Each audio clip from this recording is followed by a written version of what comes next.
Welcome back, everybody. Broadcaster Royale. My name is Jump. I'm joined here with Nathanius. We just broke down all of the information that you needed to know regarding Broadcaster Royale week number 2. We are on the invitational path today, open path tomorrow. APAC is up first, and I think these players are really close to getting ready underway. We've talked about Sanhok a lot, and it's going to be a fun one. Yep, should be a great start to the day. Getting some Sanhok, that'll give us the adrenaline that we need. Not only wake ourselves up here at 3 in the morning, but also get this show on the road with some good action to start things off. I believe the game is they haven't got it set up. Everything is good to go, so we'll be getting into it very soon. Very, very shortly. Now, for those of you that are just joining us on Broadcaster Royale and you weren't able to catch this 2 weeks ago, one of the coolest parts about this broadcast is we're broadcasting all of the players. Yep. Open path tomorrow, you'll see the normal spectating that you're used to seeing in PUBG broadcasts and esports, PGI, and the glorious spectating that they had. But in this, we're just going to have straight the POVs that we're actually seeing from the Twitch streamers. And so if you see somebody you like, while we are broadcasting here, and we would love for you to hear our voice, we want to always make sure that we support those. Yeah, we always want to make sure we celebrate and always support the Twitch streamers that are broadcasting on Twitch for this specific tournament. So make sure you head over to the Twitch channels if you see something fun. Send some support. Show some love. You know, maybe see someone you've never seen before as we get ready to kick off our first game of the day here on Sanhok. This beautiful fly through all these wonderful areas. This wonderful quarry, great place to die trying to run through in the late stages of the game when everyone can see above you, Jump. It is not a great place to be at ever. And look at that, our first map of the day. It is going to be a flight path, splitting it right down the middle.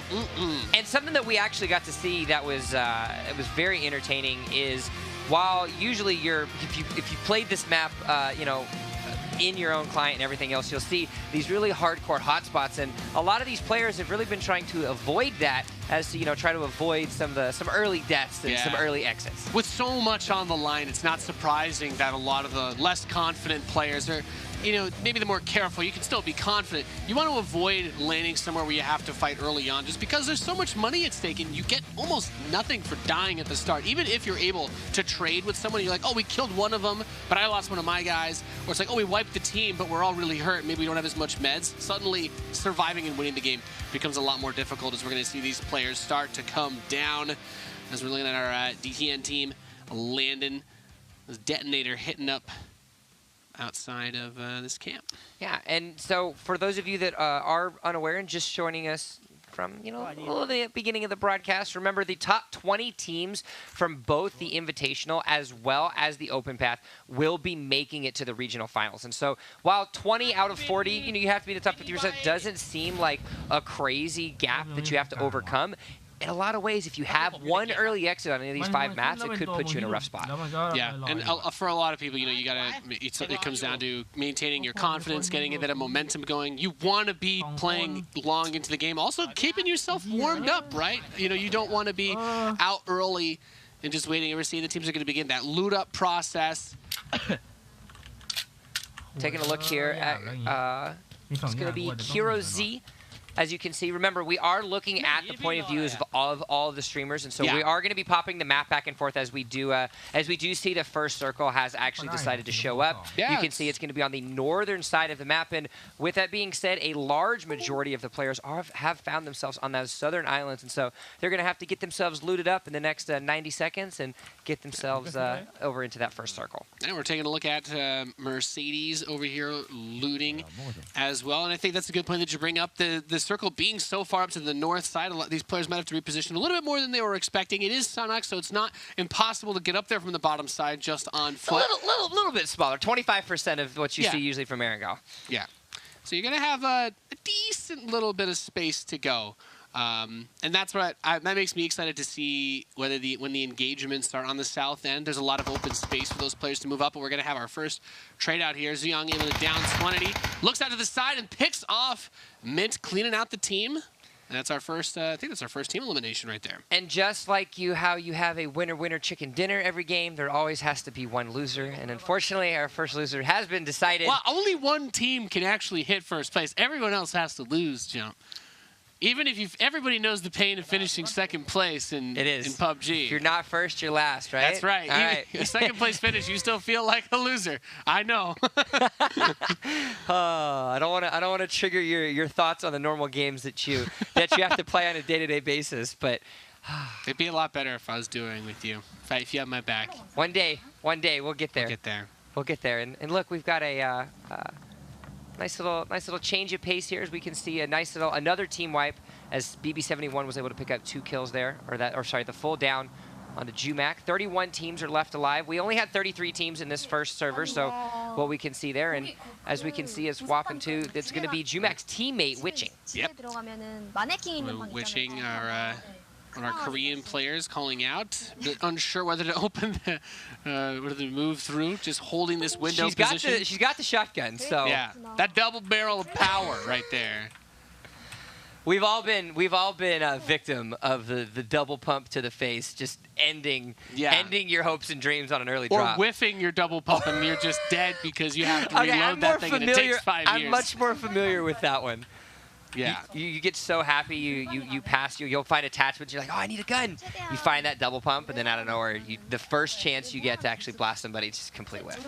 Yeah. This scenario is kind of scary, though. You have to keep the awareness at tip-top level now, because if Witching, you don't get that extra life anymore. Your teammate's not there to back you up. You have to constantly be on the lookout, being aware of the other team location, and really at this point you don't want to take a fight. You want to let the other team start to thin each other out and move yourself up that place in the rankings. The enemy of my enemy is my friend, and in an instance, especially when your teammate gets taken out this early, certainly something they're going to be thinking about as we switch our perspectives here to Juan and Mercedes-Benz.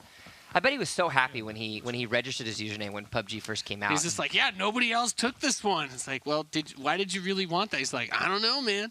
It's the face of defeat every time a new game comes out and I try to put in jump. Never have been able to. I've usually been pretty good with getting Nathanias. Thankfully, that's a unique enough one. We have Miss Knight moving across the teammates, moving out through the open.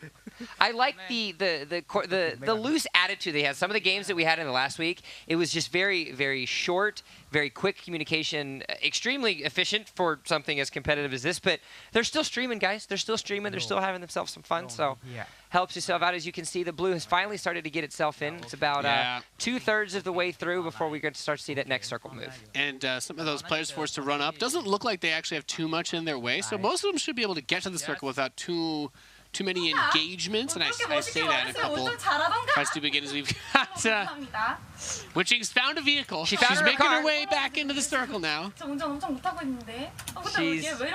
Hey, you did say she had to keep moving. One way or another, she's gonna find herself some information. You can see. Yeah, she's just gonna go for it. Watch out! I'm driving.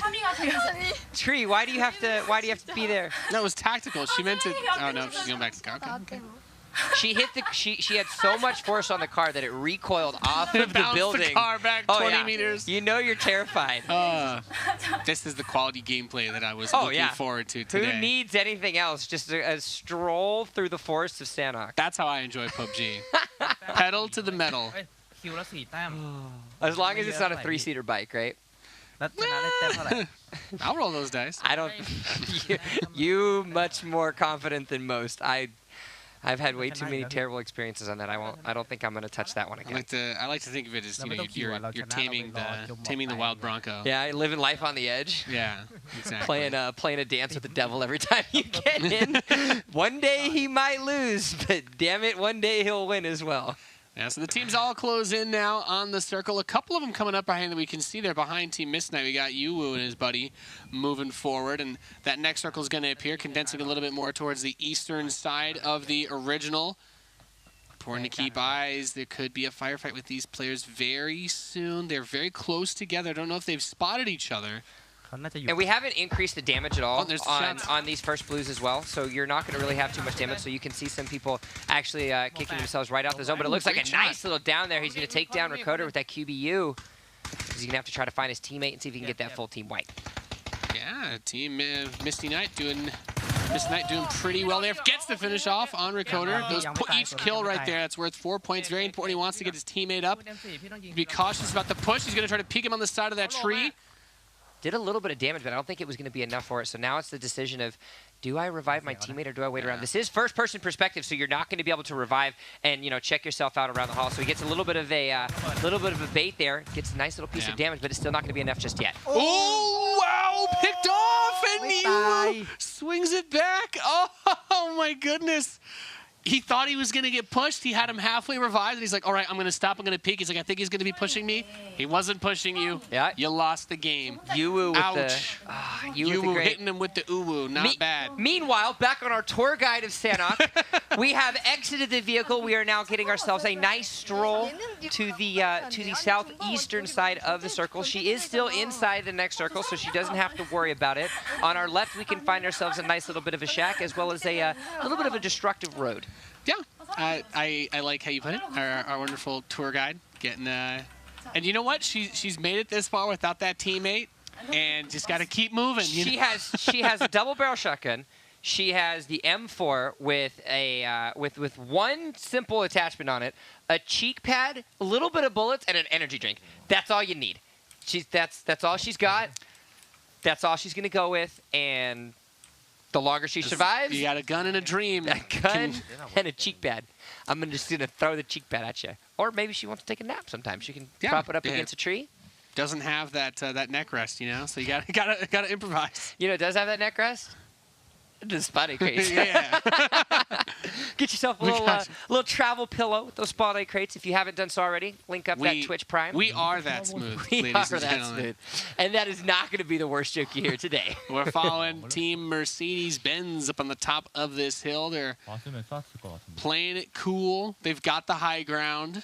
Yeah, we've got everybody taking trips, taking all these little scenic tours, and then we've got Mercedes-Benz and his teammates just absolutely dominating the top side of the hill. So you've got casual players, you've got competitive players as well. So it's always something that you're going to have here in the delight that is playing on the battlegrounds. And we got Egg Benny and Blake Korea over here boosting up as they make their way into the circle. Take some shots out. It looks like his teammate's actually going to be able to get himself a down. They're going to cook themselves a little bit of a nade. Look how fast he goes for this flank, by the way, to cover the teammates so that he can push up on these guys that are looking at him. Trying to get himself around just enough. His teammate actually ends up going down. So now we find ourselves in a deja vu situation, but instead, gets the flank.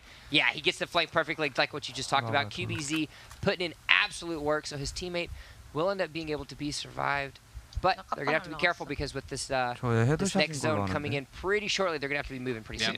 He does have the full med kit. We just saw his inventory, so he can drop that for his teammate as long as they make it in safely. He will be able to fully heal himself back up to max. And now we've got that's Nubshman and O'Jenny up at top. Wait, is that the O'Jenny that I know? I know a Korean O'Jenny, but maybe, possibly. I was gonna say I didn't know if she was playing in this. Surprise! She streams, I guess. Yeah.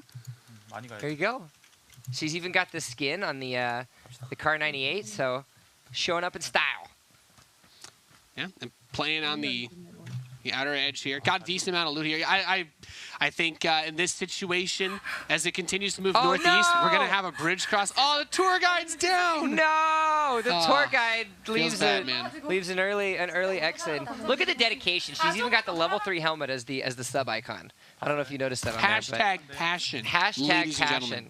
It is indeed. As we can see ourselves, a little bit of a firefight there with O'Jenny and Noobsman. And we can actually see where our next circle is going to be. If we take a look at that real quick, we're going to see that it is moved onto the northeastern side of the map. Yeah. So they're going to have to cross this river. Yeah, here you go. They're going to have to cross this river in the middle, this is where things are going to be very difficult for a lot of these teams. Yeah, as I was saying, this is where things get interesting, is they have to make their way across. We have a player running through here in the open field, just trying to get away, very heavily injured. The teammate is out, and a lot of people trading shots over on the left side as O'Jenny was taken out.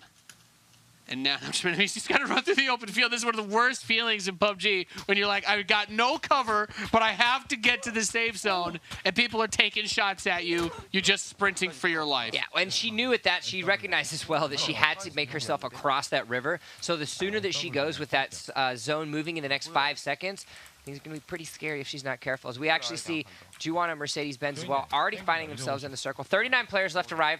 That's going to be 21 teams. So we're going to have to make sure that we keep track of that. As he's going to get himself a nice little peek, but it's not going to be enough with that K98. Yeah, taking that shot, but you know they've still got a decent bit of cover to work with here, a higher ground position than a lot of the areas surrounding them, and the loot, plenty of ammo. Takes the shot immediately, knocks him down. Peekaboo. So now it's now it's going to be a little fine to try to find a teammate. Oh! Ramat's going to end up down, but Juwan might still be there.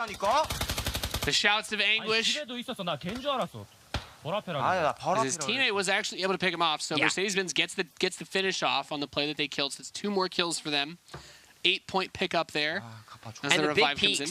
We talked about this a lot last week. Is you see some of the differences between the professional players and the not so professional players. In some instances, you're peaking your entire body. Yeah. So you have to make sure that you hit those shots, because if not, you might find yourself in a difficult position. As there's a lot more.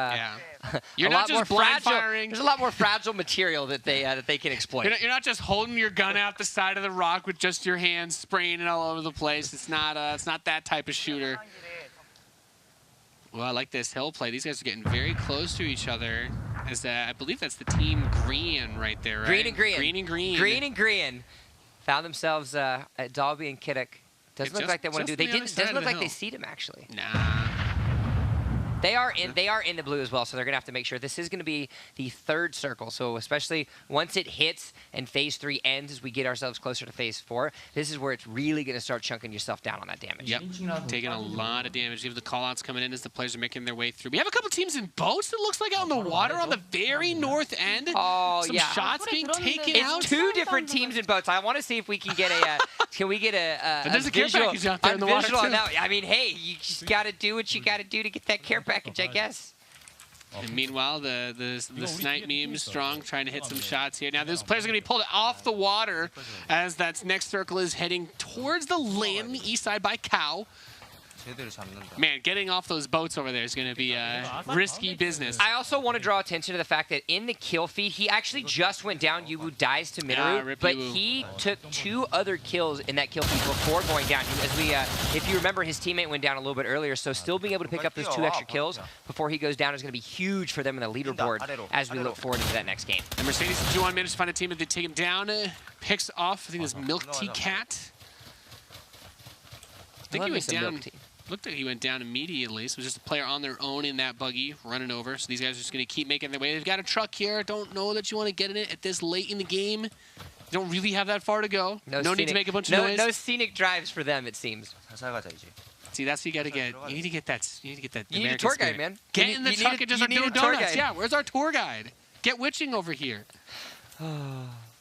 33 players left alive. That's going to be 17 teams as our Phase 4. Yeah, there's a good amount of buildings to work with. There are, and there's a good amount of players alive. Still 33 players left alive.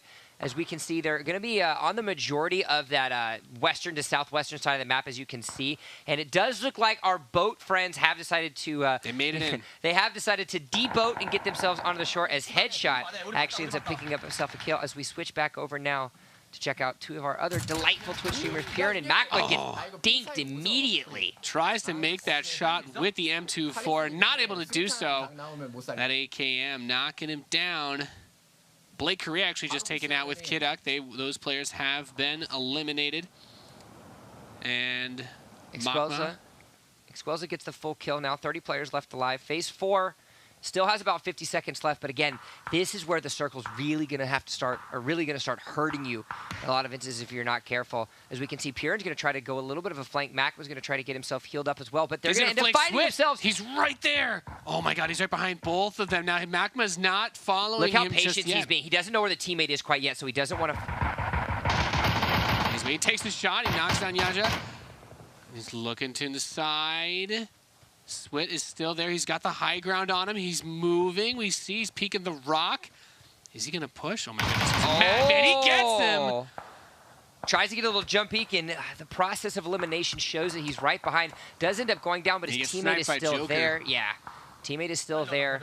He might have enough time to help him. He's got a lot of adrenaline to help, but no, it looks like he just wants him to play for himself. Yeah, I think he's like, go on without me. I'll be okay. He did pick up 2 kills, so at the end of the day, he did end up carrying his weight, if you really want to talk about it. Yeah. I know a lot of these players that are playing together Didn't are a skip bunch of friends. on this match. Didn't skip leg day. But you're playing with your friends, you got to make sure that they lose their weight. If my teammate ends up going down in a firefight and isn't able to pick up a kill, I'm going to be razzing him the whole rest of the map. So at least he can walk away and say, hey, you know what? I got 2 kills. That's 8 points for the board. You do the rest and get us up that leaderboard. Yeah, and you don't want to risk your opportunity to make your way further up by going to save a teammate that's in a precarious position, such as that. And Macma was actually just picked off, making his way back into the circle by Juwon. Though those guys have been playing really well so far, we still have Team Green and Green, alive on the other side as we take a look over here at our green team. Our green and green team, as you can see what you saw on the map earlier, we actually only have a few buildings that are still going to be in play as well. And with 16 players left alive, 60 seconds ago, we had 30 players left alive. That has got whittled down in half. The difficult position that you find yourselves in is you're forced to rotate to opposite sides of the map, as it looks like Mercedes-Benz ends up going down, but his teammate picks up the kill on Okoye. But again, yeah, Juwon helps finish him off and taking out Kim Jung. Not bad. See the nade chuckins coming out from Team Green. The smoke grenade helping to provide a little bit of the cover here as they're playing around that sign.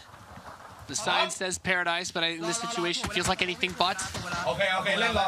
And that's it, just kind of pushing through the smoke, eating a couple of random shots. It is such a dangerous situation to be in. 13 alive, looking off to the side, sees that kill pick shot down. Call-outs are coming through the smoke. Yeah, they're going to...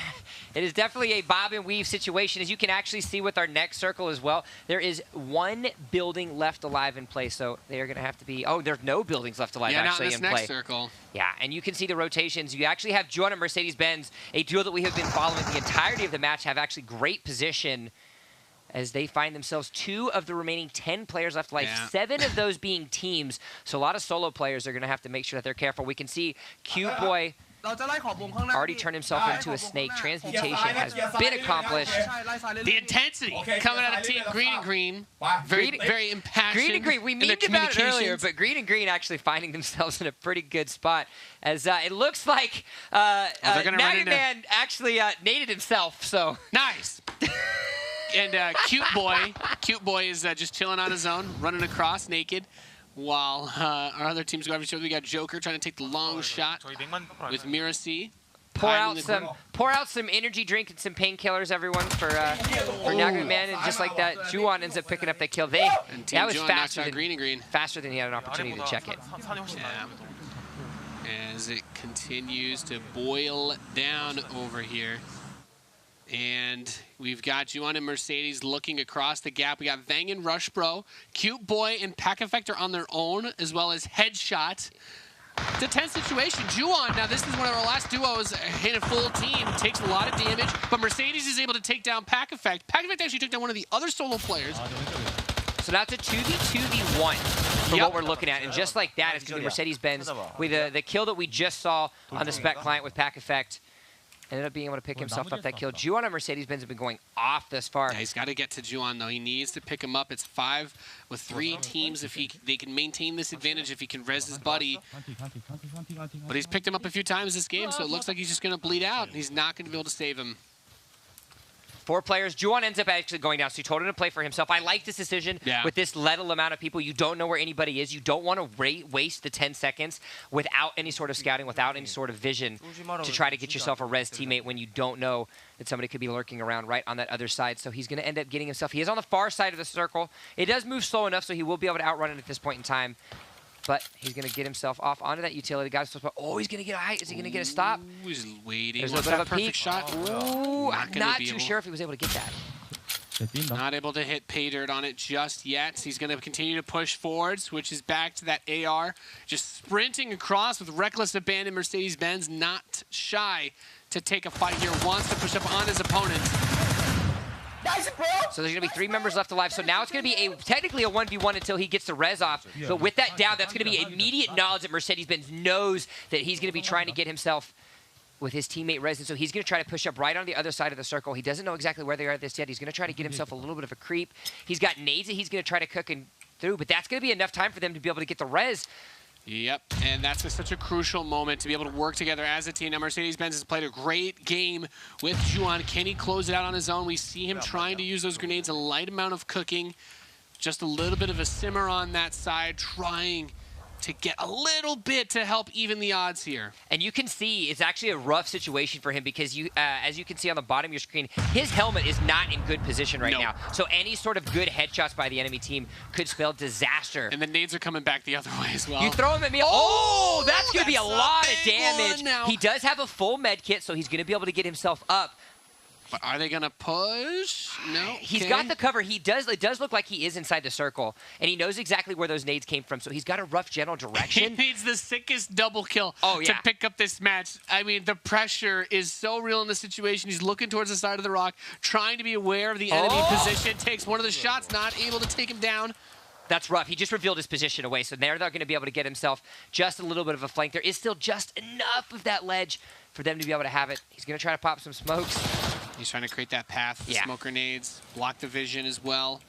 Open things up, takes another shot at the top of the rock, not able to get him just yet. The quick peeks are beautiful right now, and recognizing that the flank potentially happened as well. I'll let me point that out. Checking for the flank. So far, it does take down. Rush Bro finishes him off, and it turns into a 1-versus-1 situation. He knows the other player is over by this rock. He sees a pick, and he takes the shot, and now has a lot more confidence, but eats a good shot to the face. His helmet is gone. Helmet's gone, so any type of headshots now from the enemy team is going to be absolute disaster. Still has enough adrenaline to be able to help himself off, but it's now going to be a 1v1 situation. What better way to start off Broadcast Royale Invitational Qualifier number 2 than a 1v1 situation in the middle of nowhere here on Sanhok? It looks like it's going to be the immediate opportunity. He's going prone, but he gets spotted, and he's going to get picked off. Early bird gets the worm, and in this case, it's the snake. I think we were just about to hear how he felt about the end of that match as Bang, laughing with glee, able to pick up the first match of the day. I love that, the awareness, being like, are you trying to go prone and hide? No, no, no, no. Team unnamed.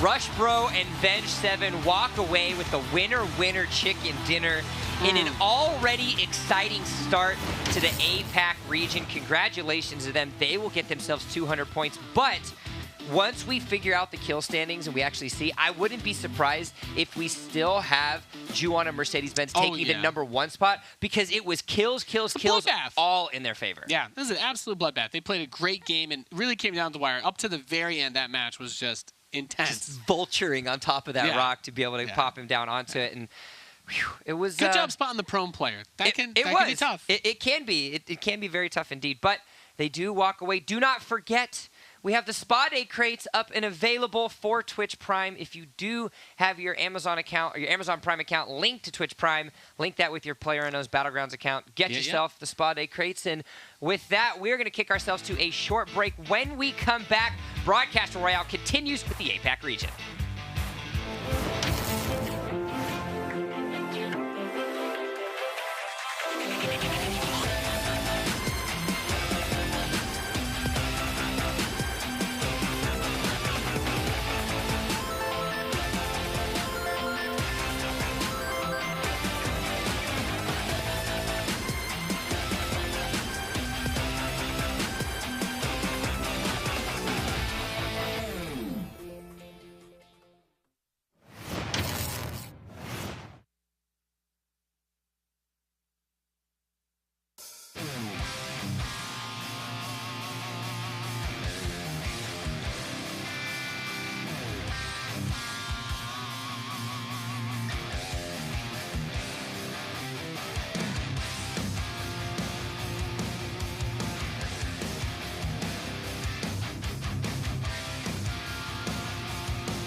Welcome back, ladies and gentlemen, to the Broadcaster Royale as we make our way here through the APAC region in our second Invitational Qualifier. I'm Nathanius, joined by WTF Moses. Moses caught that first game. Good start. Yeah, I mean, it looked really good. I like the aggressive Juwan. We were just talking about that before we got started. 9 total kills. Good way to start the tournament. And for that team, I actually noticed that there's a couple of pro players lurking around in this lobby. Escalucia, you saw getting knocked and finally killing that guy there. He's a pro player, so there's some high-level competition happening here behind the scenes. And for these guys, it's looking like they have a bit of ego on the line as well. Yeah, it was an exciting first match. We got to see a lot of great play out of Mercedes-Benz and Juwan. They got the combined 13 total kills, 9 kills for Juwan. But Team Unnamed picking it up at the end. It's a fitting name for the team that wins to start the day. The most annoying possible name you could. Team Unnamed. There was nothing you could think of. Yeah. Team Unnamed. They had like a bar-coded name so no one knows who they are, and they end up winning. It's like, well, oh, what do we put on your trophy? It's like, put anonymous. Might as well have a generic name, just some title card like that, just to confuse us when we see it come up on the screen. Yeah. And as we move through here, we're going to show you guys just a brief reminder of the format here at the Broadcaster Royale, as we have open qualifiers and invitational qualifiers. We're going through the invitational right now, but the idea here is that broadcasters from all over the world can come together, play against some of the stars of Twitch and the pro players, as you were talking about, and try to qualify, get into that grand final. There's so much money on the line, Moses. Absolutely. I mean, the ability to kind of come out of relative obscurity, if you're a new broadcaster, go against some of these huge names in your region, that's something that's got to give you a sense of pride, especially since there's always someone trying to come up and prove themselves on Twitch or in any competitive environment. Yeah. And I think that's such a cool part of this tournament, because you can't be that unknown player. And it's like, well, you came in and you won your first match. Suddenly people are maybe checking you out more. Great way to build your stream as well. And we'd like to remind you, for all of you Twitchers out there, of course, that you can pick up that Spa Day crate. We're going to be talking about it all day, baby. Twitch.tv/Prime. Get it today. Exclusive for Twitch Prime only. It's great. I got mine set up. I like my purple robe, Moses. There's no better camouflage in the jungle than a bright purple head towel. The neck pillow, I think, is probably the best accessory there. The neck pillow goes with everything. I've done enough traveling to tell you that there's a lot of outfits out there, and a neck pillow is always a good accessory. Yeah, it also makes the ragdoll when you die look a lot better. Yeah. When the player Keep the neck safe. You fall over on the ground, and it just looks like you're relaxing. It's like, he's just asleep, just chilling. You know, having a little sleep on the ground, and the neck pillow. It's a good accessory. Yeah, it's, nobody actually dies in PUBG, guys. We all just take naps. And speaking of, send us your exciting clips as we are live here. No nap clips. No napping clips. Maybe if you have a really good nap clip, of course, make sure to use hashtag Broadcaster Royale. Tweet them at us. Let us know how you are enjoying this tournament. There are so many wonderful streamers participating in this, such as Witching, who got to be our tour guide as she just kind of drove around that last match. Yeah, I saw that. Yeah. The single attachment and the one energy drink and a couple of rounds. Had that cheek pad just in case she ran into a KAR. You never know. That's the best part about this, is just seeing some of these guys. And looks like we're headed to Erangel, the triple OG map of PUBG. And we'll see how these guys can fare on the oldest battleground. Yeah, this is the map that comes to mind when you think of PUBG, and I always love to pan over the bridge. Bridge memes are some of my favorite, Moses. You'll find that I'm one of the more scummy types of PUBG players. Always on the bridge. I'm on the bridge. If I can get a motorcycle, I get it, especially if I can get my teammates to ride with me, you know what I'm saying? So I like the plane path we're going to see here. It's relatively neutral, give a lot of options. That Georgia Pole and Primorsk region going to be difficult to reach, but the military base is in play. Now, this is the first time that a lot of these competitors will be dealing with each other on this map. So, again, no set loot spots as we see in other tournaments from time to time. But looks like we're going to see some guys coming out early. Yep, and in this situation, taking those spread out spots on a map like Sanhok, we talked about how, well, you pretty much always find loot. It's a map that's kind of built for that, running around. On Erangel, you can get punished very heavily for dropping out early on a plane like this. If that circle ends up being on the southeast side, you're going to have to get through all the people landing in the middle. And, well, if you don't find a vehicle early on, you could find yourself running for a long time. I heard something unplug and replug. You looked a little concerned there, but looks like you still got control of the parachute. But you're right. You are going to see a lot of density around that middle area. Looks like there are going to be some people opting to try and get across the map and not jumping too short on that plane path. A lot of people headed west. Good amount of teams landing by Novo as well. We might see them pushing over towards military base. So a pretty reasonable spread of the teams overall, but quite a few clusters of them landing together. Might see some early frags out of there. And I'm interested to see what happens to all these players that are landing by the military island, because we do have teams not too far away from Milta if they have to push their way up north later on. I'm really interested to know what that graphic is. Did someone give this man $35,000? Thanks, Pain Element. Appreciate it, dude. This guy's like, it's like I feel like I've already made a top 5 in this tournament without even qualifying for it. That's the only graphic on the screen. There's nothing else. So thank you, Pain Element, for sponsoring the stream for the upcoming year. I think the first thing I see in that kill feed, by the way, is Juwan on Rush Bro, 2 of the players that actually made it to the top 10 as the action has already begun. And very interested to see what happens here. We've got him coming in here with the pistol. We got Joker, who had a pretty reasonable run-in with Mirosi in the last round, just a little bit on the west side of school. Not too many players around them from what I can see on the mini-map, but head on the swivel. Yeah, just a little bit centered up here, so they're in this interesting spot just west of the school. Circle. Oh, that's... What? Well, we're going to the military base, or somewhere south of the military base. Suddenly all those people landing Novo are like, yes, we got him. And that is a very tough first circle to deal with. That's going to force basically. There's only 2 total people in the play zone right now. I'm looking at that 11 team marked up with Team Eggman and Dajin up top right. They've got a long way to go. Sad. They're already in like a not great loot spot, and now they have this huge rotation to go all the way south. That's a tough circle. Yeah, and Kilduck was taking some shots over towards that house. Trying to be aware. If he spotted somebody in there, he's going to be pushing away. He's not too close to a teammate. Don't want to give up the position and get caught on your own. Right. Not this early, especially 67 players left alive. There's a lot of points to be gained just by making it further into this tournament. And taking early game fights is never a lot of upside, especially since you're under geared likely, or you're in a position. Oh, there's a flare gun coming out. So he's got it up in the air. Hopefully he's got a bit of an indicator as to where it's going to land as well. It's a new addition, so I haven't seen that before. We'll get that loot crate nice and early. And I was just saying, he doesn't even have a primary weapon now, so, I mean, that's a start. All those attachments.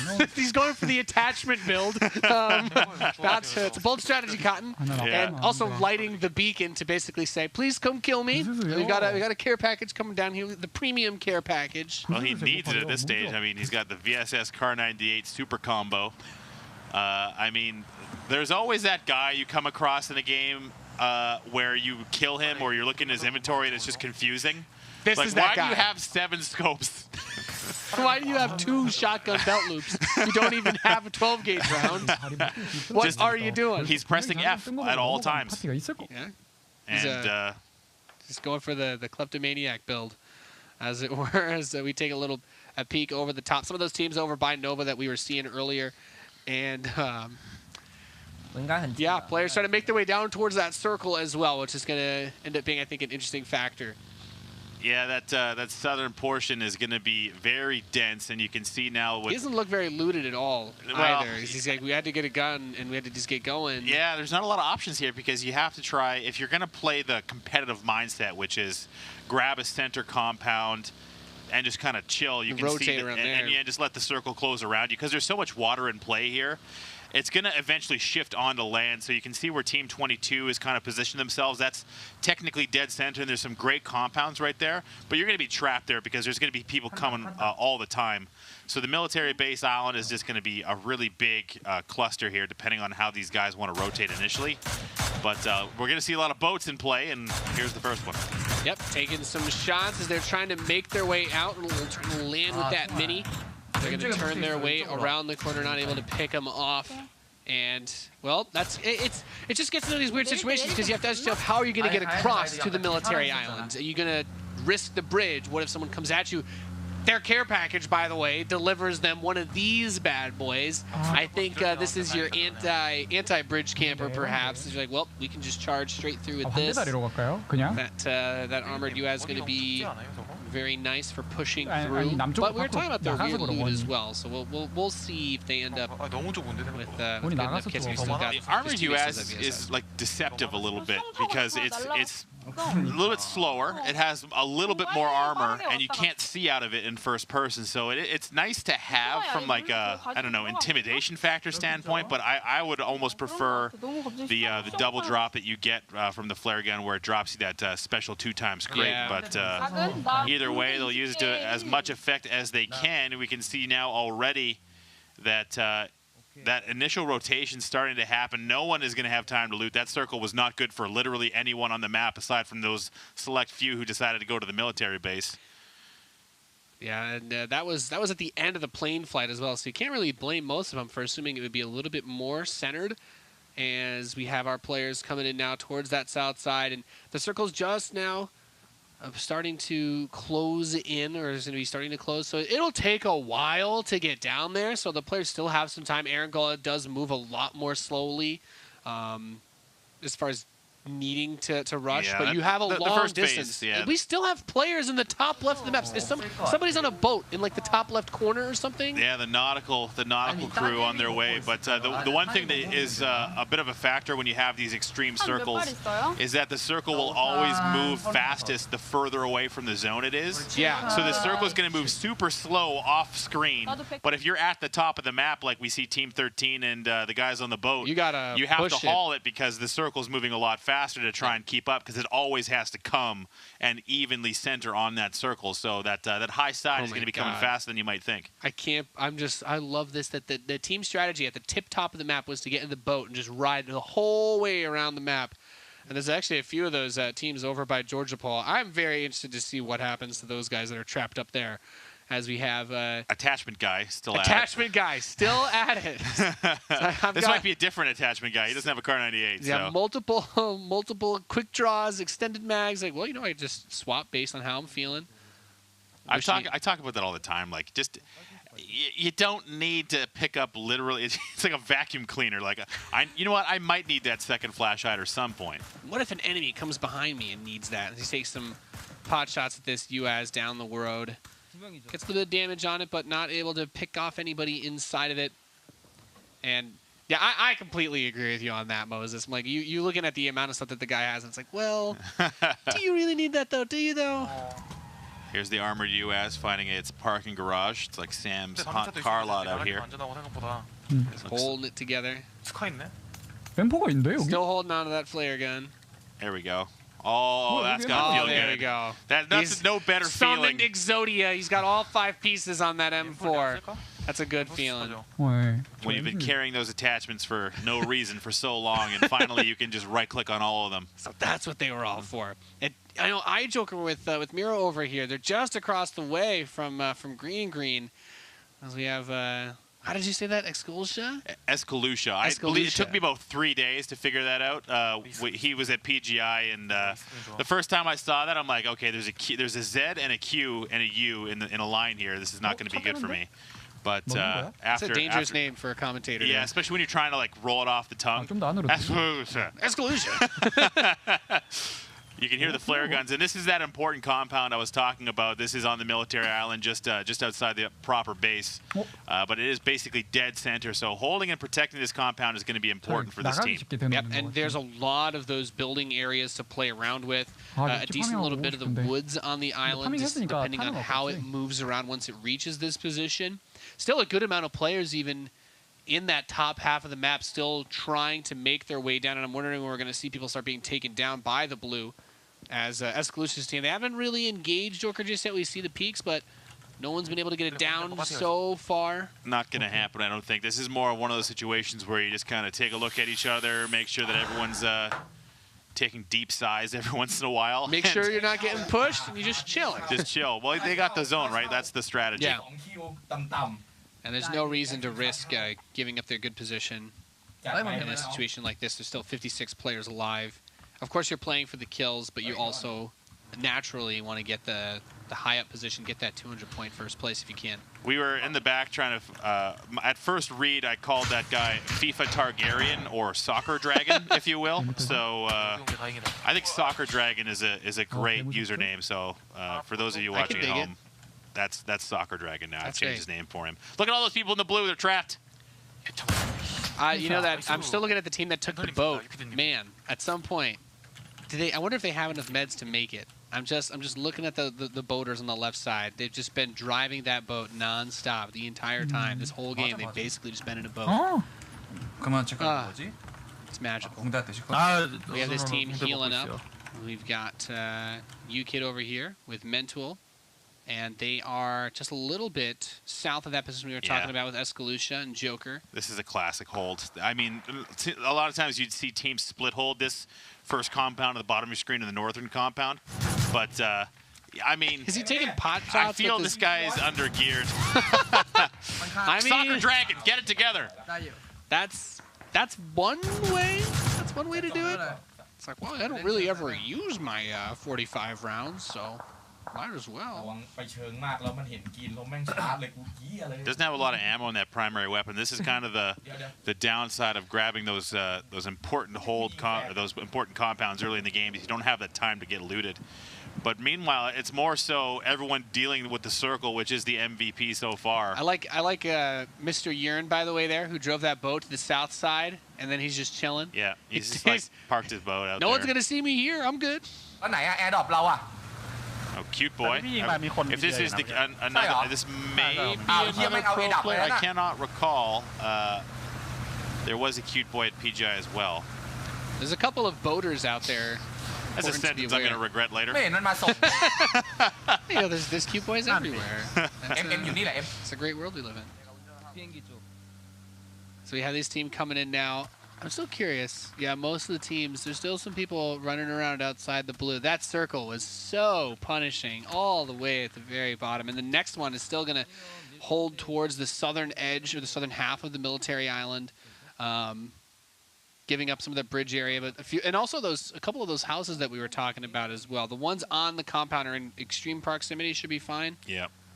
So the way this thing is centered, it actually has shifted a little bit further to the east and has taken most of the water out, but has also kind of taken that center point closer to the military island. I'm thinking this is going to wind up going south of the military base, right where Team 18 is along the fence. This is kind of that's my guess as to what the circle will do, but we'll see. Aquatic warfare going down on the south side of them. I think Cute Boy just got knocked out. They had some boat-on-boat action. Piracy on the high seas. Yeah. By the way, team we got on a boat at the top half of the map has made it into the circle. So congratulations, you guys. I'm curious as to what their supply status is, but it takes a long time to get down that way. If you're rooting for the boat, for the Ocean Man, he has made it into the safe zone. He's still peeking from his house. Just holding that wide peak. You know that northwest side of the map, like when you're coming down from Zarki, it's actually deceptively long because on the map is not actually what it looks like in game, and you have to drive around this huge horn on the top of the map, and it takes so long. So them making it into the play zone halfway, now actually through the second phase is already shifting. That's how long it takes to get all the way south. Not to mention you could run out of gas halfway, and then you're really in trouble. So. Yeah. Another special care package got called down as well, and we just barely got a glimpse of it on the last shot as KH and Ikari roving around on this dune buggy on the southeast side of where that military compound is, trying to take a long shot here. Oh my God, she's blinking. We have anime characters competing too, ladies and gentlemen. Just looking right into my soul, dude. This is the top quality content. I did not look at a single thing. I was looking at that person.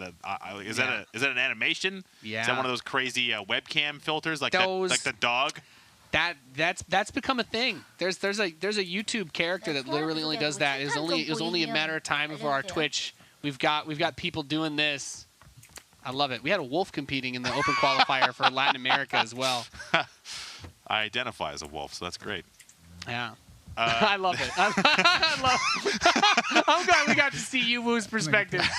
That's great. why don't any of the... Oh, they're sharing a house now. Oh, no, they're not. I was like, well... Wait a second. Yeah, something's not right here. There's a guy in there with them. The shot looks very odd. There's someone in the house. He's in the basement. The call's coming from inside the house. That door opens. He's like, I closed this door. I've given you this smoke grenade. This is yours now. It's like, but I closed the door. It's like, well, the door's open again. Oh, that's dangerous. And look at that. He's like, I'm going to hide. I'm going to go into that smoke by the door. I'm going to wait for you to try and push through. Well, Rumad, I don't know what his game plan is, but he just smoked his only entrance to that room. So he's just like, well, I guess I'll... He just gets in the armored guy. He's like, leave. You know what? Peace. Peace. And they're taking some shots at him on the way out. But he's like, yeah, I'm going to just drive away. And Mercedes takes down... some players as well. You see Mercedes-Benz picking up more of those kills. That team was leading in kills going into this match. As Veng7 also taken out. He was the player that got the last kill to win the first match. We take a look at Yuwu examining the map once again. Wow. So the circle has shifted now all the way south again. So there's still like 50% water, which is not a good situation for a lot of these teams because it's going to put a lot of pressure into that wide open area. There's so many people on boats. Look at this mini map. It's insane. PTZ taking some shots at Eggroll Pop's team on the southeast. Mini Rays headed towards the supply drop that's in the water. Actually, a lot of these players are in vehicles at the moment. Well, they all have to travel south, and this area is like wide open, safe for if someone just drowned. Daijin just drowned. So we're now starting to see a lot of this map pressure start to build up on that northern side of the circle, and people are starting to go down. Our anime character, Yuwu, knocked down and having some trouble. Riding the struggle bus at the moment. Crawl away, anime girl. Oh, she's falling asleep. I was going to say, might go a little too far down. Stay awake. Nice. Go away from the light. Don't go to the light. She's like, teammate, please. Dude, the mouth moves when she talks. Where do I get one of these? This tracking is too good. Yeah. You know what? I don't need a webcam when I stream anymore. I need this. Exactly. I'm mesmerized. This is the future. I want her to live. This is great. Oh, she's not gonna live. Is that just Twitch? I need to check this streamer out. I love it. I love that. So DTN's been holding on to this hill for a little while now. They're kind of playing the zone, keeping people outside. Yeah, looking over with that high. Do you like? He doesn't have anything much better than this red dot sight, though. I guess it's a long shot to be trying to take there. I think they're just kind of waiting for the zone to come in. It's on the shift once again, and it's moving hard south. So now it's just a matter of playing for placement. If you're smart, like Rumad's actually made the right choice with that US. Got himself a little bit of a hold there. He's going to camp it out. Here's Escalucia. A name I'm confident in saying correctly, but I'm probly butchering anyway. You're good. You're good. I'll give it to you. Getting the call-outs. Mercedes got a kill, by the way, another one. This guy's really just been murdering everybody in this server. It's a sweet share. Yeah. So he had a sweet little sub-icon. I guess Twitch could use a little more courage. So this zone is definitely... Mr. Yearn, by the way. Can I just... This guy's been here for like 20 minutes. What is he doing? He's got a bucket. He's trying to catch fish. It's like, he's like, no one can kill me if I hide underneath this rock over here. Well, I mean, with the circle doing its... whatever this is. Yeah, this like is all these players are just kind of dealing with the circle. Yeah, we see Mr. Yearn over here. He's just chilling. He's probably not even talking to his teammate. He's like, no, we're good. I'm behind this rock. Nobody's spotted me. Day 42. The Rock and I I'm still on the coastline. The gunfire is starting to become more sparse as time goes on. Things are happening, but it's like the zone is just kind of forcing people into these open areas. It's so weird. Everybody is so spread out now. Yeah. It makes it so odd. Shots going across the water over here. Lapinto trying to land a shot long across this gap, but there's so much cover as well. This circle needs to bring everybody a little bit closer. Well, it's finally close. If it shifts away from the water, which it will now. Yeah, so now all these guys in the boats are going to have to figure out what they're going to want to do. Mr. Yearn is going to have to move for the first time in 15 minutes. Ladies and gentlemen, esports history being made here today. He's talking to his teammate. He's like, dude, I don't know how to shoot. What am I doing? I'm stuck. Well, he actually doesn't even have to move that far. He's kind of. Is there another rock? Can we swim? Can we drive to another rock? I would not be surprised if he just kind of swims a little bit north, takes a little kind of ridge line in the rocks, and just kind of hangs out. But this is going to end along that fence open road area, so it's going to be very difficult if you don't have a vehicle to find cover other than just the few trees that are there. I really like Team 31's position here. I love these boat drivers getting outside. One of them does actually get sniped in that boat, unable to make it all the way back to the land.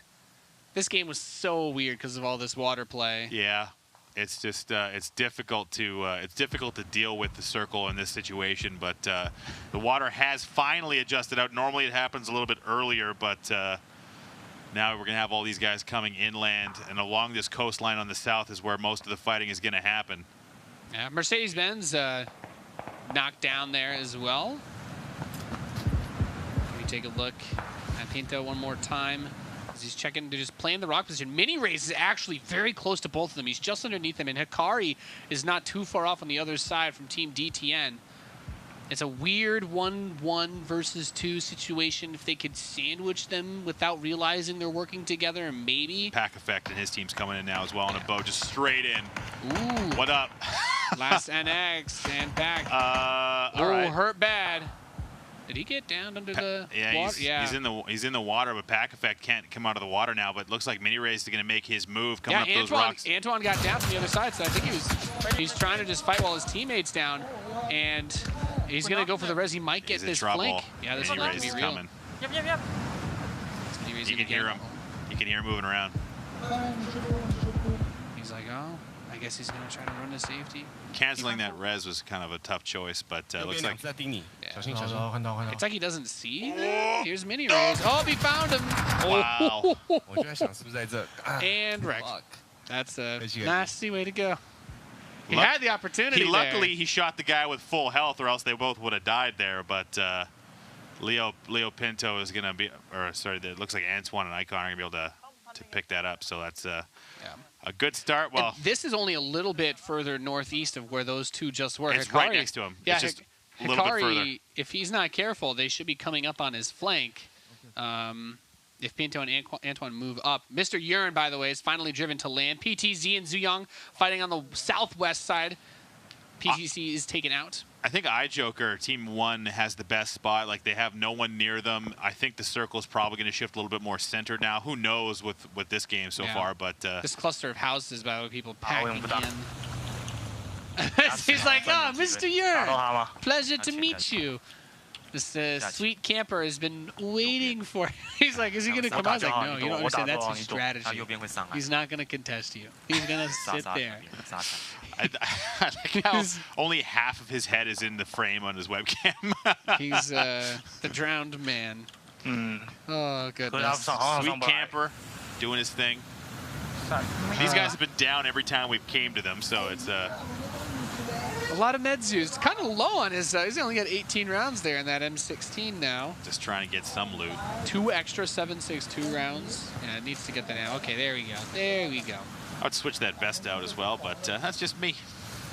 Buddy finds that payday. And yeah, that level 3 backpack looks pretty nice too, doesn't it? Yeah. Yeah. I can't fit anything. He didn't switch off his level 1. Switch his backpack. He didn't switch his back. He still got level 1. I can't figure it out, dude. Don't have any space.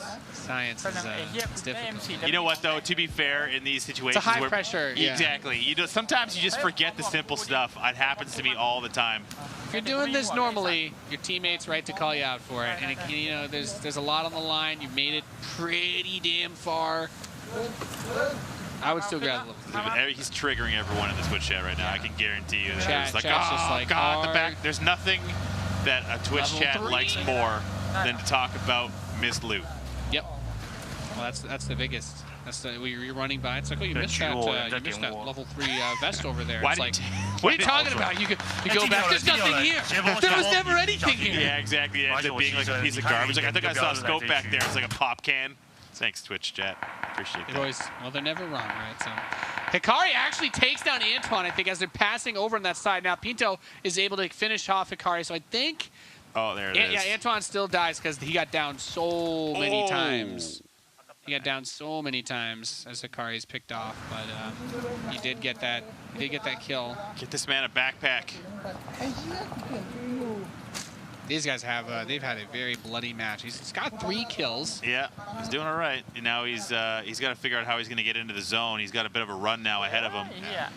iJoker's team getting into a big fight against Mental, and they're taking a little bit of crossfire on from the southwest side, as they're kind of out in the open-ish. Yeah, this compound is going to come out next, and then it's going to be a matter of who's going to survive. Because essentially what happens, the circle forces everyone to the edge of this compound, and then you have nothing. Like, there's just open space all around you. So, you know, for Rumat, I think that his UAZ is too damaged to move. He's got Zuyong there.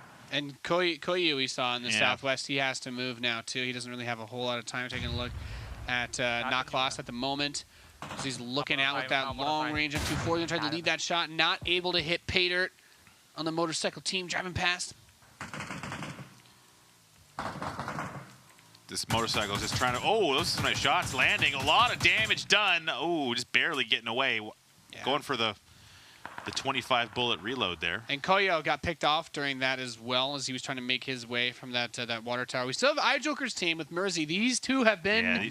this is their home. They've been on this island for so long now. Nice. And they're just chilling. Nice circle. You hear him say it, and that's 100% true. Both UKid and Mentul have the zone. They have the one ridge to really work with here. But with iJoker, they have the vehicle set up as well. So I think that both these teams in good position. But now this is the issue. All these southern teams, they got to come out of that compound. They're all going to kill each other.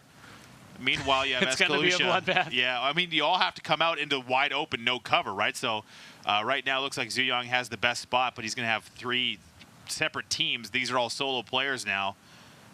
It's like a wayward house for lost teammates. Just like this is it. This is everybody. Like we were all chilling. This was like the DMZ, and now we're being forced out. You can't stay here anymore. 4 men will attempt to escape from the southwest corner. Waiting a little too long. That circle is going to force them out. They're not going to have a lot of time. But really, they can't even move that early. And Zuyong, you can hear. Can they not see him over? Okay, well, he crashed. Okay, that was maybe not the right move. I was going to say, I think prone, I'm like, I don't think they actually could see him. But he's getting frustrated. Now he's out front, which means... There's nothing. It's not really their fault here. There's nothing you can do. There's nothing you can do. Just stuck. Out in the open. It's like whoever is the last one to try and go will have the best chance. But then we talk about it, you got to eat the blue a little bit. And at this stage, that's a lot of damage that would come in your way. So even if he jumps out here, kills everybody, he's going to have Escalucia across the zone, iJoker as well as Mentul looking at him. So you got to get the smokes out. And right now you can see iJoker has the AUM and the SLR combo, very deadly. Level 3 helmet, level 3 vest. He has not missed his loot. He's good to go. Yeah, he's got a great setup in terms of the way. I mean, these two have set themselves up very nicely from the way that this game started off. Great landing position, great movement, great rotations, great control. Here and now just a few players left. Naklas tries to run forward. Picked off by Mentul. Anyone live? I think they're all dead. Nope, no one made it out of that southwest corner. We have Escalucia looking long out towards the northeast. So this is a good circle for sniping. A lot of snipers in the field. But it looks like it's going to be a situation now where those guys holding that ridge that Escalucia shooting at, I think have the best spot in the zone. They have decent control. Escalucia is going to have to try and land a headshot here, just trying to get some damage going. But you got to remember that iJoker is in the north as well. Yep. A lot of high-powered weapons for long range at everybody's disposal at this point. He's got so many rounds for that many. He's just popping off at the moment, taking whatever shots he can. UKid. Not really worried about wasting ammunition at this point. Mental and UKid both shooting at different teams at the same time. They're going to bring that vehicle in, try and move a little closer. It looks like iJoker and Miros are going to have probably the best spot in this zone as well. So these guys are going to have to react to them. 약간 And they're just trying to figure out, 돼, like, 이거? this zone is so hard to deal with because there's so much open space. I think they're kind of deciding they have to use their vehicles as well. 확인. We'll see if they're brave enough to try and drive right now. That's a big mental block for a lot of players. Even though the vehicles, like, you can move them in, make cover for yourself. Yep. But driving is so dangerous. Looks like they're going to commit to this position here. Yeah. Even if the vehicle gets destroyed, as long as you're not next to it when it blows up, it still is there to be cover, and at that point can't be blown up again. So. Well, that's why they blow it up there, right? Like, they're going to bring this up, blow this one up as well. Yep. That way they can use it as permanent cover. But really, this is something you see a lot in pro play, and this is a good strategy for them. They've got the firepower, they've got the vehicles, and they're just slowly taking map control. Looks like Escalucia will get it down on a U-Kit as well. 기절 살릴 테니까. It's a nice grab there. iJoker and Mirosi still looking out, just trying to see where the other players are, looking for an opportunity to capitalize on the engagement that they're in. They says, you know what, I'll settle for the tires in this vehicle so that they can't reposition it, even if if they were considering doing something along those lines, and just peeking every which way. All their opponents are southwest, directly south of them right now. There's a lot of little ridges to be used, and right now it really seems like no one wants to be the first to step out and engage.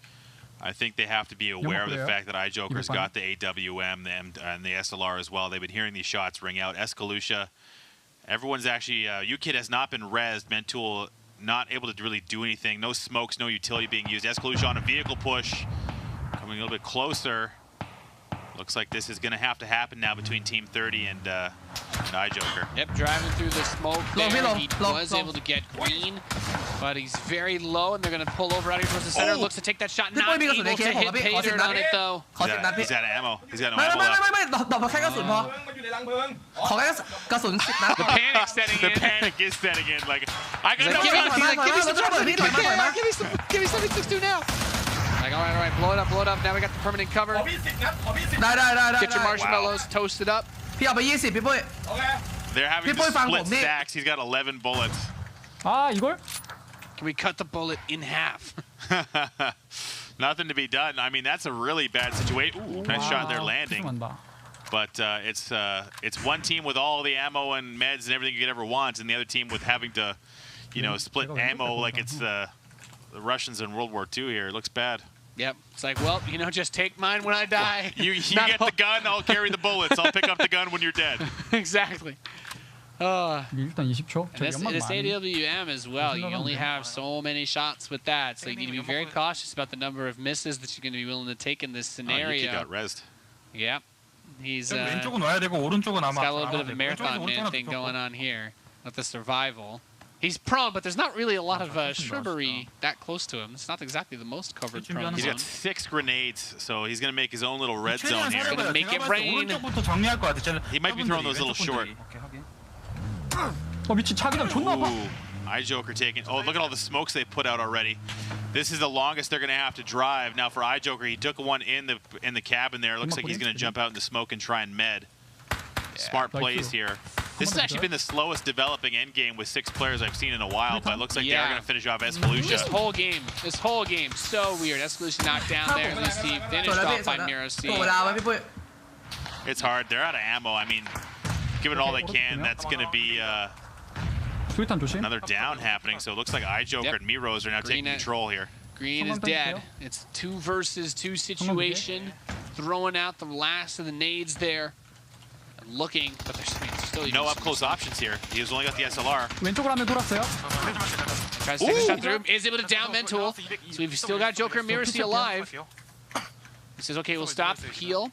The teammate, they were spread out a little bit. The opportunity to get him is there. I think they've got this one, but I would probably just pull that scope right off that thing. Yeah, I mean, securing the kill, that's points guaranteed right there. It looks like they got this, unless they completely botch this trade. Nice. Yeah, and nice, they nice are game. able to. iJoker and Mirosi gonna win our second game here. Those cheers, look at that. Nice. You still hungry?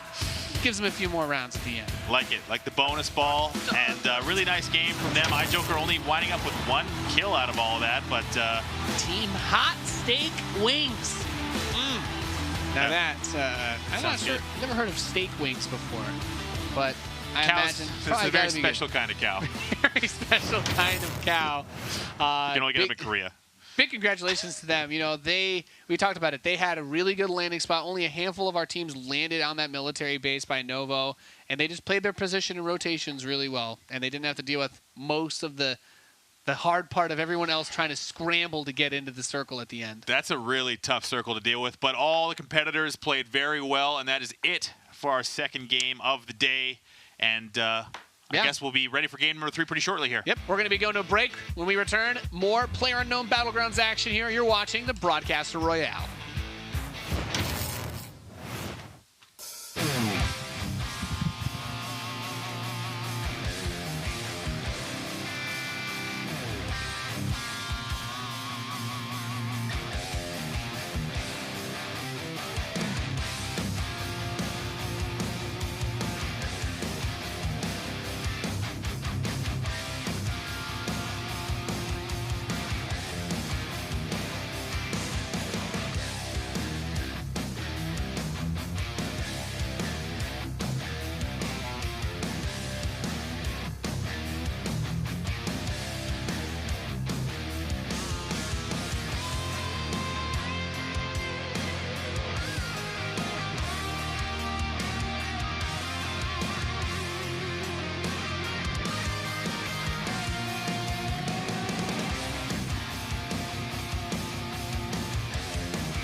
Welcome back, everybody, to Broadcaster Royale. My name is Jump. I am back here again with my good friend Moses. You just saw some fantastic matches on Erangel, and we're going to get back over to Sanhok pretty shortly. How are you, my friend? Great. Haven't seen you in 2 weeks. It was great. Well, as we saw, we had a tour guide take us across the delights that was Sanhok, and we decided to have some naval action as people decided it was all vehicles all the time, as well as a quick trip to the rocks, as you can see in some of these replays. Yeah, that last circle was tough to deal with. It was mostly just trying to get anywhere near the play zone. And for some of these guys, using that coastal area was to their best benefit. But ultimately, it was just the circle who was the MVP, forcing people into the open, and that was that. And friendship. I think friendship, as you can see, we had giving helmets, giving bullets, doing anything you could to keep the team alive. And that's the friendship I hope that we have one day, Moses. Yeah. I mean, maybe. If you keep putting the time in, then, you know, if you stop going behind my back and, you know, talking about me to people and that kind of stuff. I've heard the things you said about my hairstyling and you know, the lack of it. But at the same time, I understand. It's a jealousy thing, whereas not everyone can have. Anyways. I was just going to let that one happen. I love your beard. That's what I commented on. I look at the positives, not the negatives. And I'm going to look at the positives as Sanhok. Talk to me a little bit about, we've had more weeks. We've had PGI that just happened and the excitement there. How are you enjoying this development of this whole duos aspect on Sanhok? I know it was a discussion on Twitter, a lot of individuals having this, you know, high-level conversation about it. I know you being ingrained in the competitive scene the way that you are, do you feel like this is a developing trend that you enjoy? Could you make that question a little longer for me? No, I wanted to make it. I wanted to give you you needed a 2-paragraph prologue. Okay, so you're asking me about duos on Sanhok. Do you like Sanhok duos? Yes. ETC, etc., etc. Yes, I don't know how much longer I can. Yes, I think Sanhok is a great duos map. I think that is for the size, the speed, how the game develops. I think duos is the best fit. I would still like to see competitive squads be tested on it, but at the same time, I don't think that every new map that comes out needs to immediately be put into a competitive rotation. I'm a fan of Erangel. Most are. Miramar, we did see at PGI, but Sanhok is something that I think that over time, once it gets a little bit more refined as far as circle timings and loot balancing, that kind of stuff, that squads are there. But for now, I think it's a great duos map. It's a great duos map, and it also has Paradise Resort, which you can go and hang out at the spa, just like all of you that are watching at home can go hang out at the spa right now while you're playing PlayerUnknown's Battlegrounds with the exclusive Spa Day crate that is included with Twitch Prime this month. You heard me and Nathanius talking about the delights. It is a travel pillow, and I have to ask you, would you ever go to a spa with a travel pillow? Yes, there's no question about it. You wearing would. one? Like what yeah, like that's it's like I would go there with the pillow already on. Yeah. I'm ready to spa. Yeah, you're there. You can fall asleep in the chair. Maybe it's laced with some like lavender or something like that. Okay, laced with lavender. Putting lavender in my travel pillow would be delightful. Getting laced at a spa is not something that I would look at as a benefit. Most of the time, that's how I lost my first kidney. Yeah. Wow, we're not even 2 hours into day one of today, and we're already headed there. What else do you need to tell me? We're on Sanhok is what I need to tell you. We are on Sanhok. You know, as we kind of do the fly through, the one thing I love about this map is just the diversity, and it looks like we're going to get a great plane path to start this game off. And we'll see now if we can avoid some of those drastic circle shifts and get some real excitement here on Sanhok, one of my favorite maps to cast in this format. And don't forget, guys, we always want to know what you're thinking about at home. All of these broadcasters are, you know, streaming live, so if you're a fan, if you're a supporter of some of the ones that are participating today, head on over to Twitter. Let us know who you feel is going to win. Use the hashtag BroadcasterRoyale so we can showcase some of those tweets and some of that information throughout the course of this weekend, as well as the regional finals next weekend. And then we've got the delight that is going to be the live finals, where they're going to be playing for $300,000 prize pool. I know that's going to be a fun one as well. Indeed, and we will see a lot of the. And we've seen this in this tournament in the past as well. How that middle portion of the plane path is often just completely empty because everyone wants to get as far away from center as possible. Looks like there's going to be a couple teams going boot camp, but for the most part, people are just going to be headed away from that center of the map. And for good reason, that conservative style here on Sanhok can get you a little bit further, but when everyone has the same idea, you might find yourself surrounded, and it looks like that Camp Bravo area is going to be one of those spots. Yeah, we can see everyone going around the complete outskirts of the map. The southwestern quadrant of Sanhok doesn't seem like it's too populated, which is going to give some opportunities for players as well. But as you mentioned, we've got a lot of people heading on over to boot camp, and I believe that's 2 teams that might find themselves, one of which being Mercedes-Benz and Juan, a duo that we have seen show a lot of action with the kills that they've been able to produce over the last couple games. So we got the mouse cam here showcasing. Don't need a face, just the mouse. Just let me know how you click on the things on the ground. That's what I want to know about. Do you find benefit? I know everybody finds benefit watching competitive streams in a lot of instances. I know a lot of players sometimes show. We saw 2 weeks ago the player showing his actual keystrokes, so he had an overlay on that. Do you feel that seeing the mouse strokes benefits in any form or fashion? Legitimate question. I mean, maybe it depends on. Like, I think that the only real benefit you would get was to see how someone controls their recoil. Okay. But in that instance, you would want a top-down shot on the mouse just to kind of give you that idea as to how you would actually move it. I think some people do use it as kind of a like a proof of legitimacy. Like in some cases, people will have mouse cams if they get accused of using cheats or something like that. I've seen that in the past, but in this case, it's interesting. But I don't know what kind of benefit it generally brings. But who knows? It's aesthetic. It's aesthetic. Whatever. Do what you like. Do what you like what you do, and then you might walk away with the victory. We see ourselves looking at OSG and Headshot right now with the neon surroundings that is their Twitch chat. You can hear the flare going up, but we've been seeing the armored UAS. I think that I would have preferred to see. I'm not sure exactly how it works now. If it's a setting you can change, but deciding what the flare gun actually drops, I would like that to be the weapons crate. That way you have so much more of that high level gear out in the map. Might be a little bit more of a benefit than an armored UAS in a map where you don't really want to be driving that much.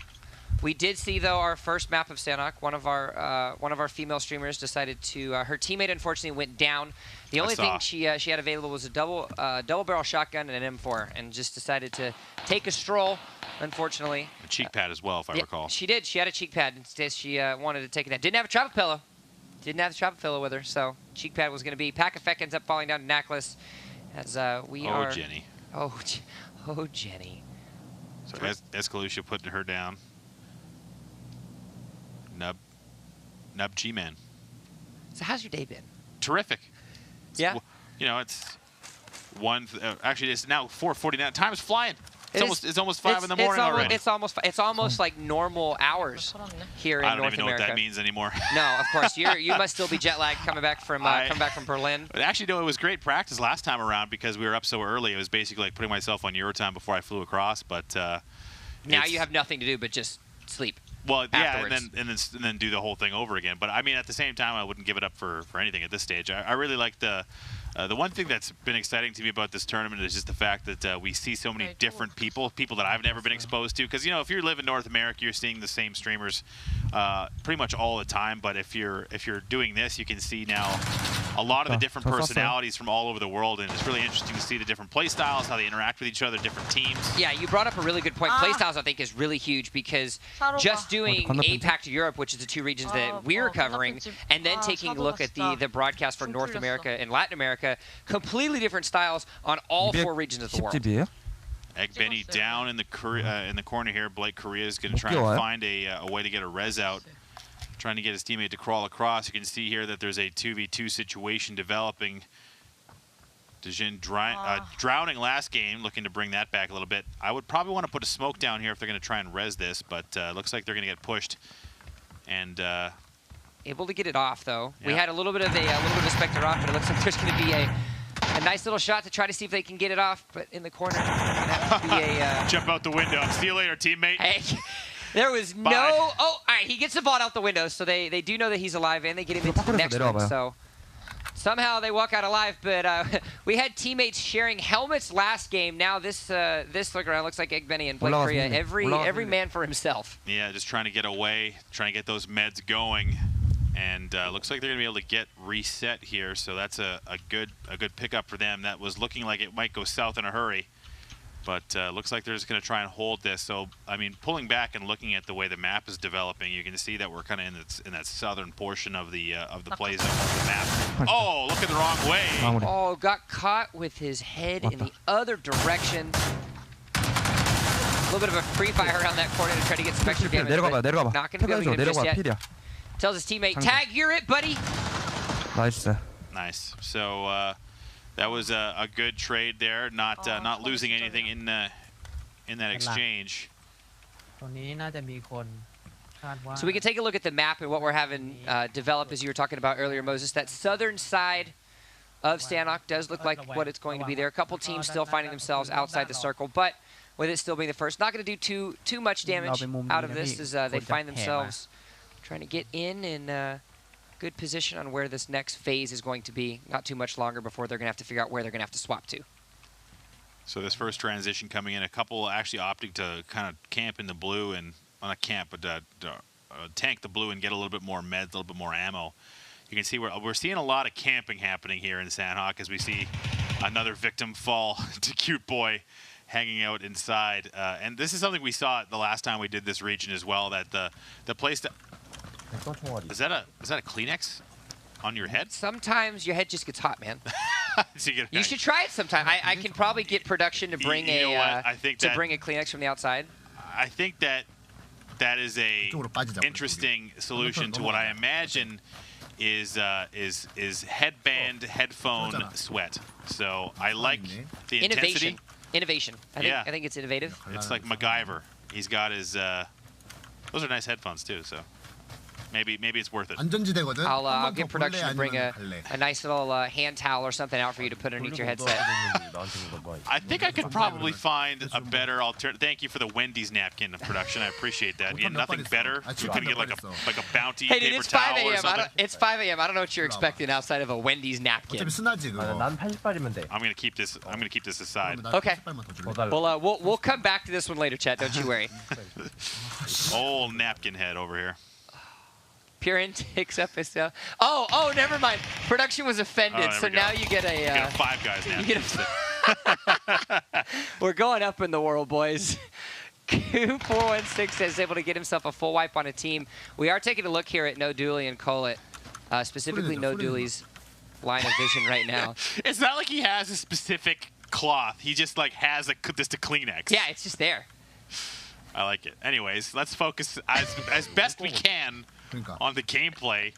While this, maybe this is how he makes sure. Do you think he coordinates his napkin, his head napkin, to his T-shirt? Yeah, I'd love to see. He just has a blue.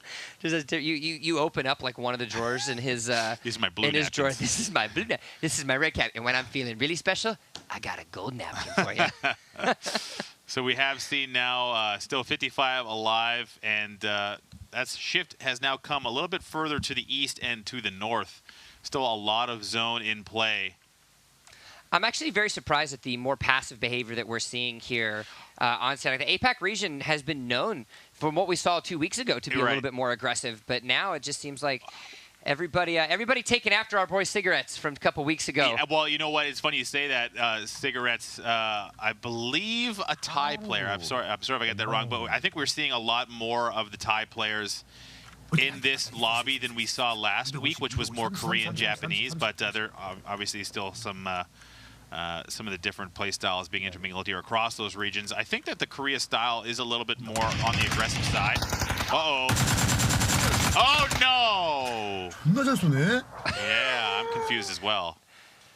Confusion results in death as Q416 and his teammate Zargon end up taking another set of lives. They've been able to pile themselves up some kills pretty early. As now we switch on over to OSG and to Headshot. They have found themselves right into the blue, found themselves a vehicle as well, so they'll be able to get nice and safety, got themselves meted up, as you said, tanking some of that damage to try to see that, make sure they get more resources. Cute boy not wanting to leave the confines of his house. He's got a headshot lined up. Will he take it? He's waiting, biding his time. The guy's moving too much. He doesn't want to take it, and he will land it. Headshot to the Car 98. Level 1 helmet doesn't do anything for you. Congratulations on your first kill, my friend. He's ecstatic. Oh, that's not even Cute Boy. It's his teammate, PTZ. Or PTC. 52 players left alive. It's going to be 27 teams.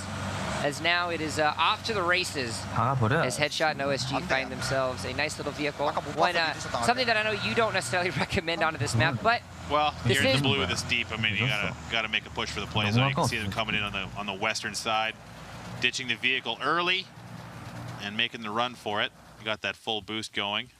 As now we can see that second circle has made it where Quarry is right in the center. So people are going to have to diverge from that southwestern island, move themselves across the river now. A few teams that we can see outside as fights are happening all across the board on the streamers that we can see pulling up on the screen right now. Picking up a couple of kills there, and it looks like it's going to be centering on that Quarry region, which is a tough spot to deal with. It's got that big dip in the middle, but ultimately it's moving right along. This is where the pace of Sanhok begins to increase rapidly with only a minute or so. Finishing off that, Escalation knocking down our camping crew here. Now, I'd like to draw attention. C9 Nugget Man did fall to a frag grenade.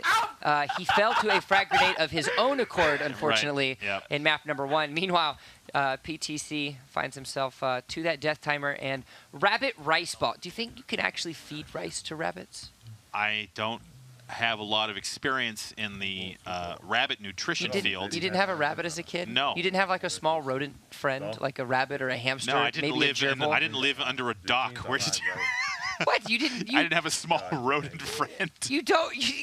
Plenty of kids have. Oh my! I have hamsters. I can't tell this story on broadcast, but ask me about my friends. I looked after a hamster one time. It didn't go well. That's all I can say. Oh, can you make it a PG no. story? There's only one way for that story to end, and it can't be said on broadcast.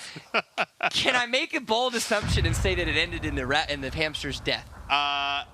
Yeah. Okay. That's about all I need to know. Yeah, it did. I'm gonna pour one out for that hamster. Pour one out for the hamster. Yeah, that was a good time. Anyways, a good time. Wow. Woo. Alrighty then. Yeah. Looking back, it was good. At the time, it was very stressful. Devastating. Can we punch out of this topic immediately? Taking a look at the map, we can see lots of people in buildings. So it looks like that Quarry region is going to be playing a heavy factor. Now you can start to see that teams are being forced onto the edges. And now for those who have been waiting, the circle is going to force them across the river. And there's a couple of teams that are kind of jousting here at the bottom by Camp Charlie. They're just not wasting time, but they're kind of slowing each other down. And that's going to make so even if they do win the fight, whoever comes on top is gonna be forced out into this river region. It's gonna be very difficult to cross. You see, Team 19 has a gate camp or a gate keep set up there across the river, so it's gonna be difficult to get across.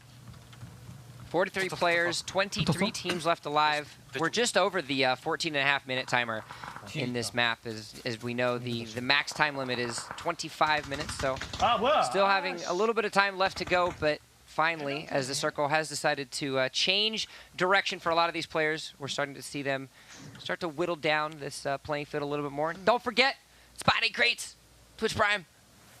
I won't forget. Twitch Prime, Moses. Moses, who is your Twitch Prime subscription to? I kind of rotate. Yeah? Yeah. Just rotate through friends and stuff? Yeah.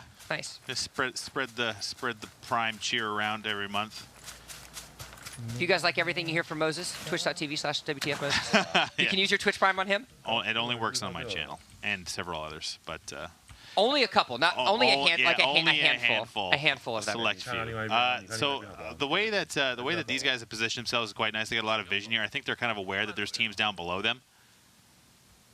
But the patience now is going to be a bit of a virtue. But again, map moving right along now, only 40 seconds between zone changes, and the circle will continue to move at a relatively quick pace. And you can take a look at the map now, the circle actually moving to the western side of what we have left remaining. So you still have a piece of the quarry that's available, a couple buildings. So we've got 4 teams that actually find themselves in complexes that will find themselves safe and continue their camping game. They can finish that game of solitaire that they decided to play for themselves, as they have found themselves very nice and comfy, unable to move, or more importantly, undesirable to move. 앞에 적 330 So it looks 다리. like this river still playing a big factor, trying to get across. This is our team, our winners from last game, still rolling along here. iJoker now having to try and clutch this out for his team, putting a lot of damage across the way, but looks like he's just going to try and have to finish this off. His teammates down in the river.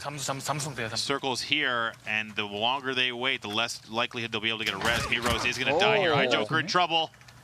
Tries to get himself a little bit of a peek, but instead he gets damaged immediately. Headshot in the meanwhile ends up taking down Myros. Is now going to be iJoker to play all by himself, but it doesn't matter. His headshot picks up that kill. Off to the gray screen you go, unfortunately so. 36 players left alive. He unplugged his mouse halfway through that. You could hear it. For Pawn now, he's lost his teammate as well. He made his way across the river now into this complex. We did see a team here just shortly. I think he might have spotted them.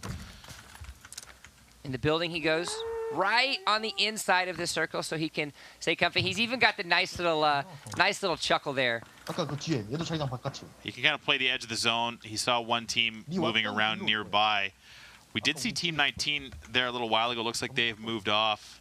So he should have the zone to himself for now. But again, there are still teams stuck in the blue or trying to get away from the blue. There's still 34 players left alive, Moses. So we still have a good chunk of the server still up in arms. As we can see on the map, the people are finally going to have to start getting themselves in. We've only got about 30 seconds left remaining on this phase, so they're going to have to get themselves in nice and quick pretty soon. And this is the stage in the game as well, where if you do find yourself in that blue, you're going to find yourself taking a whole heck of a lot of damage. Yeah, it looks like Kudaho is the only one stuck very deep. Actually, there's a whole team down there as well, I just noticed.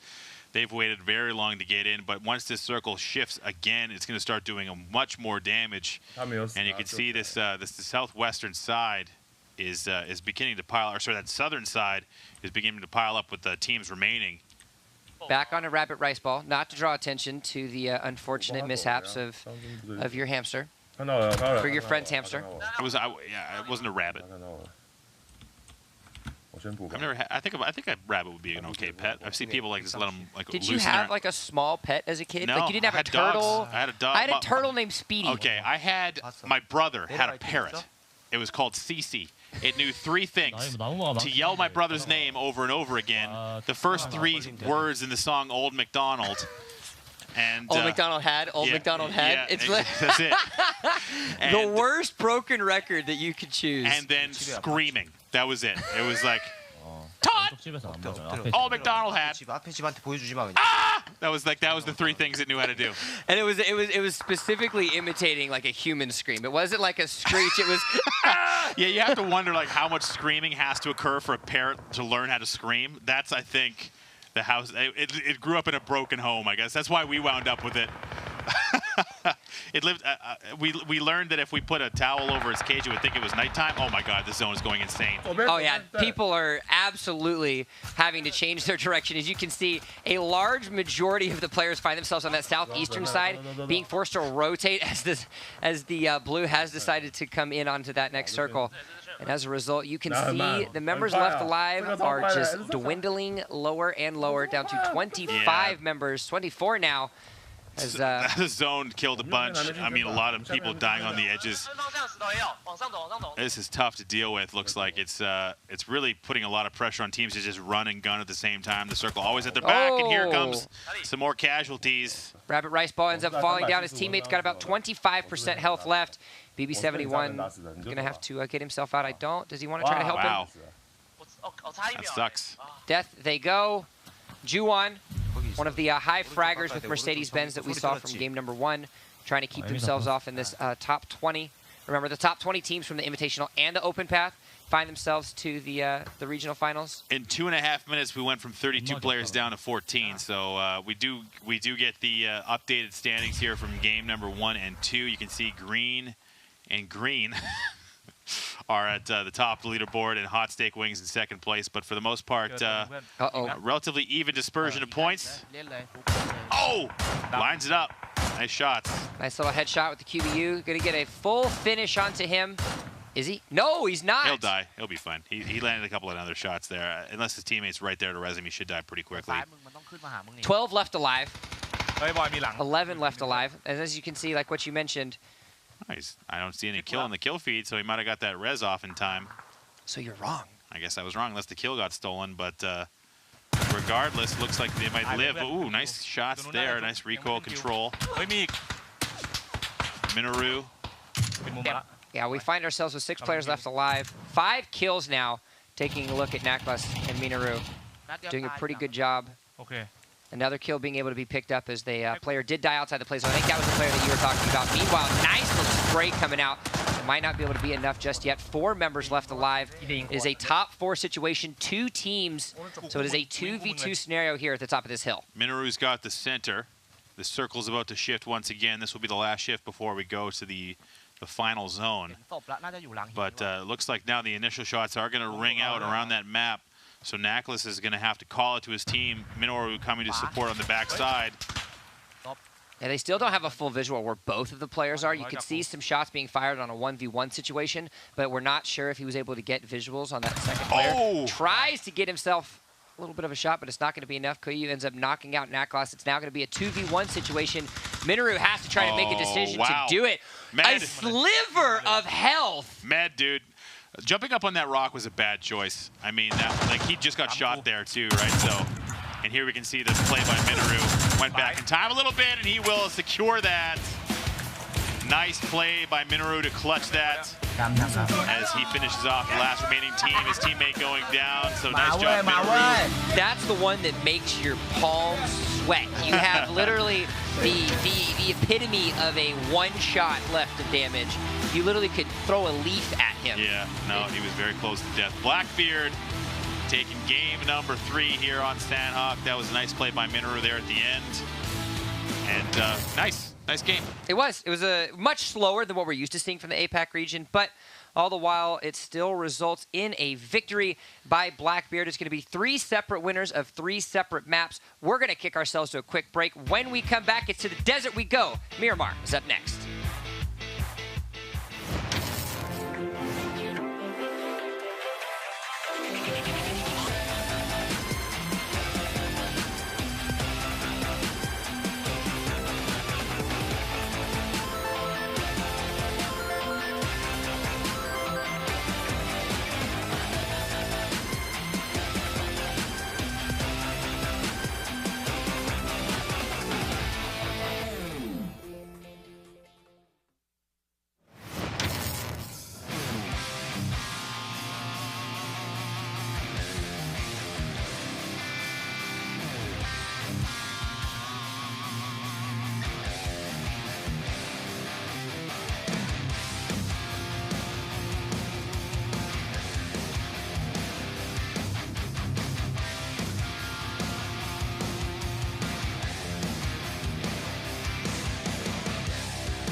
Welcome back, everybody. It is bright-eyed in the morning. I think I saw a glimmer of the sun. It's on its way. It's on its way. I promise it's coming. Hello, everybody. My name is Jump. Of course, I'm joined back here by Mr. Nathanius. We are doing Broadcaster Royale. It has been very exciting, both for those passive lovers of plays as well as the aggressive lovers of plays. We just had another exciting match on Sanok, and that's right, my jam right there. The stair meme, stair camping. That's how I roll. We had Napkin Head. It was great. Yeah. Did we get we've enjoyed some really good prone play here as well, and the counter to the prone play. The cave still gives me. I still have PTSD about the cave plays from the LA qualifier that we did in the first week. That was just absolute insanity. Was certainly a good one, as we're rolling back through a lot of the plays. And what I think is great about Sanok, and Moses touched on this quite a bit, is there comes a point where it doesn't matter how passive you play, it doesn't matter how slow you start to do the early game. Once that fourth circle kicks in, you better be ready to boogie, because it's not stopping, it's not slowing down, and it is all action all the time. We saw in less than 90 seconds it go from 40 players left alive to something like 17 players left alive. And so you have to be ready to frag out at any point in time, and it really showed that. And this is where I think we really get to see some of the most interesting aspect. Minoru, who ends up taking the kill away for his team, prior to that kill, actually came down to less than like 2% HP, being able to win himself a nice little 1v2. But hey, at the end of the day, picked himself something up.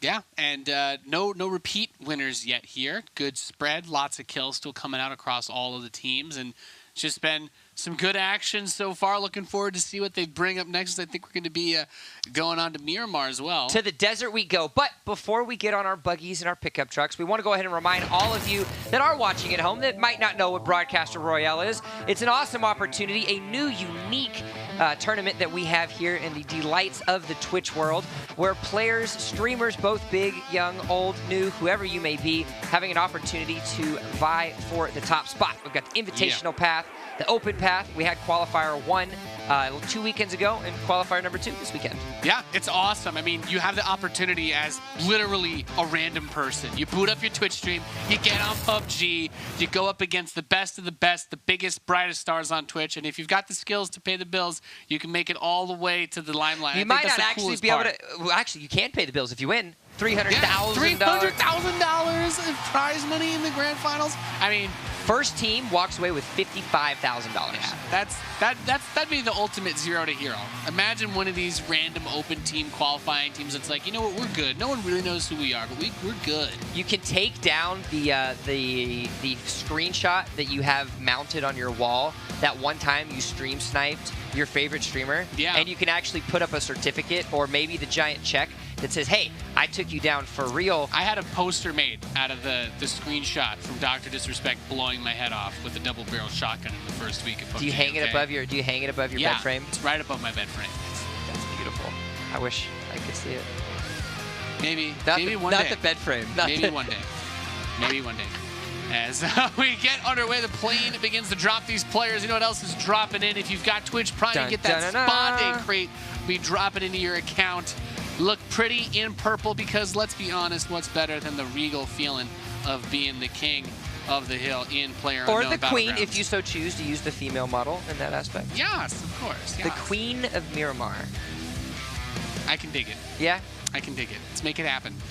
Let's make it happen. That plane cuts across southern, just a little bit south of the middle point on this map. Of course, there is a lot over there.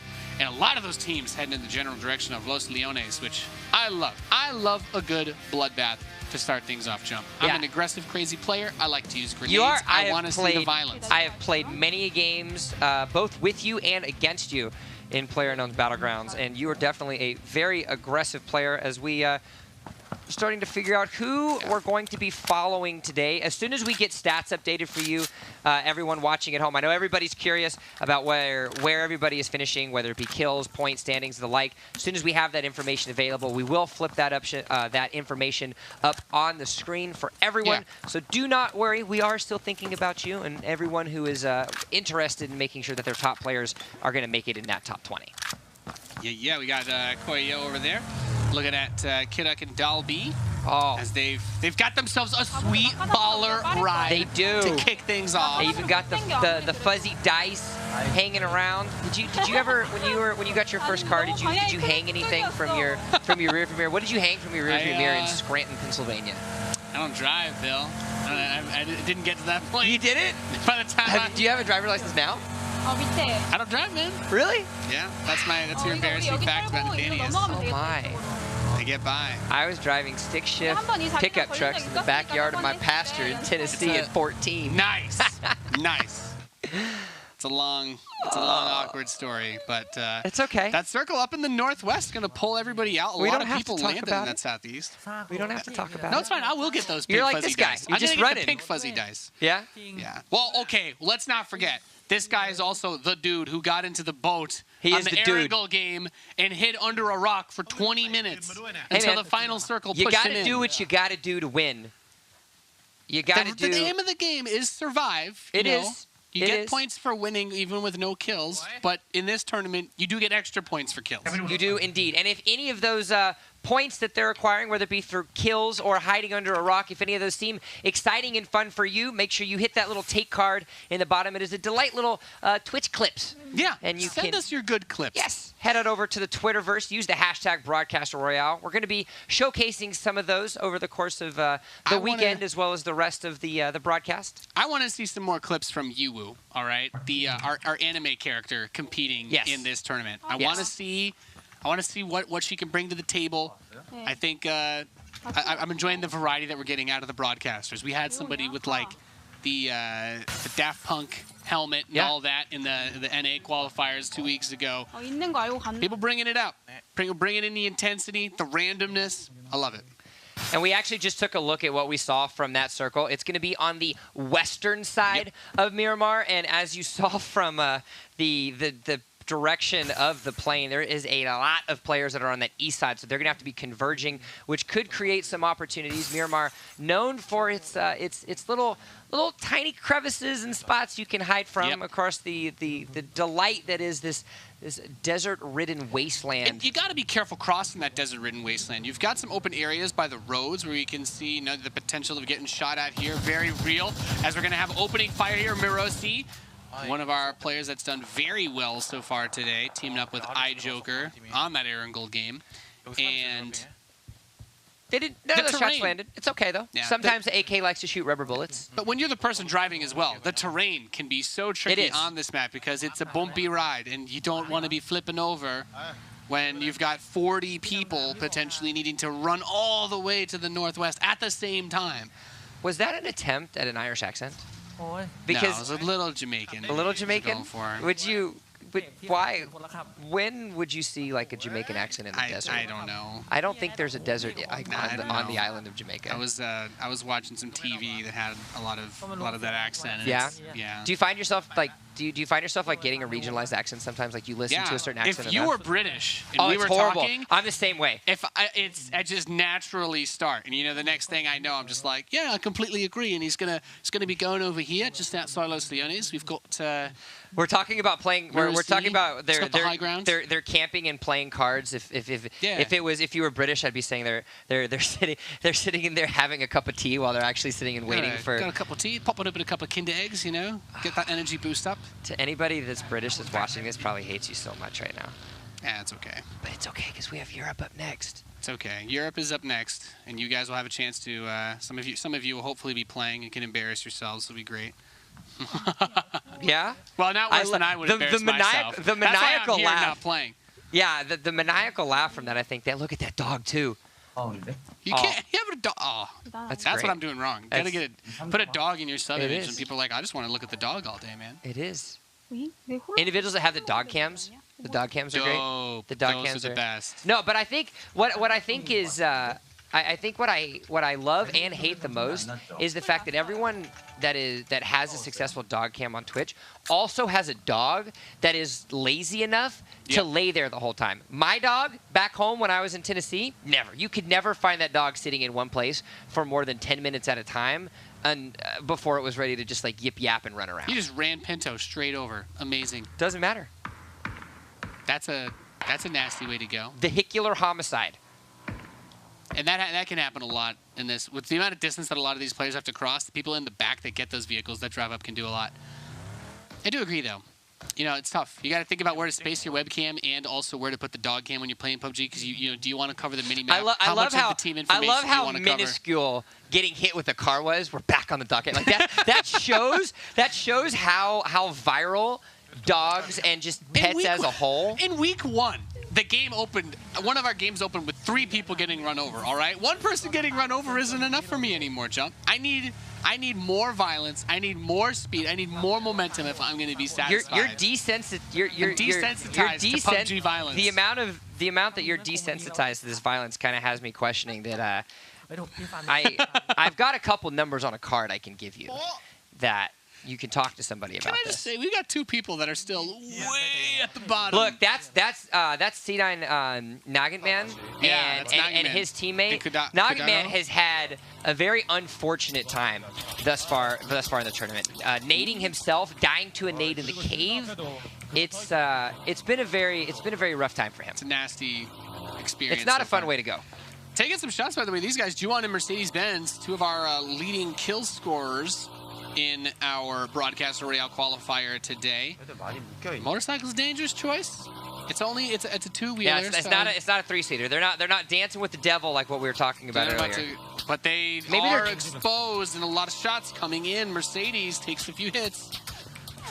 And he's the guy at the wheel. You don't want him being the one that gets knocked down. Because I can take out both of you. They're headed through themselves the field. But see, this is what I would do, though, Jump. I would just get on a bike, and I'd be like, yeah, shoot me, bro. I'm going to be going max speed as long as I don't flip over. And then it's all Gucci. And then you'd buffer, and then you'd die. Then I'd buffer, and then I'd die. Yeah. Someone would just like scoop my head clean off with a KAR from like 200 meters out, and I'm like... Now I just picture Breaking Bad and that head on a turtle. I don't know why. I just pictured like Nate's head on a turtle. That was also in the desert, so it's not not out of the realm of possibility. Not unquestionable, It's a horrible way to go. Yeah. No, I don't want to go out. And I feel bad for the turtle. He wanted no part in that. No, he wanted no part. He never asked for that. No.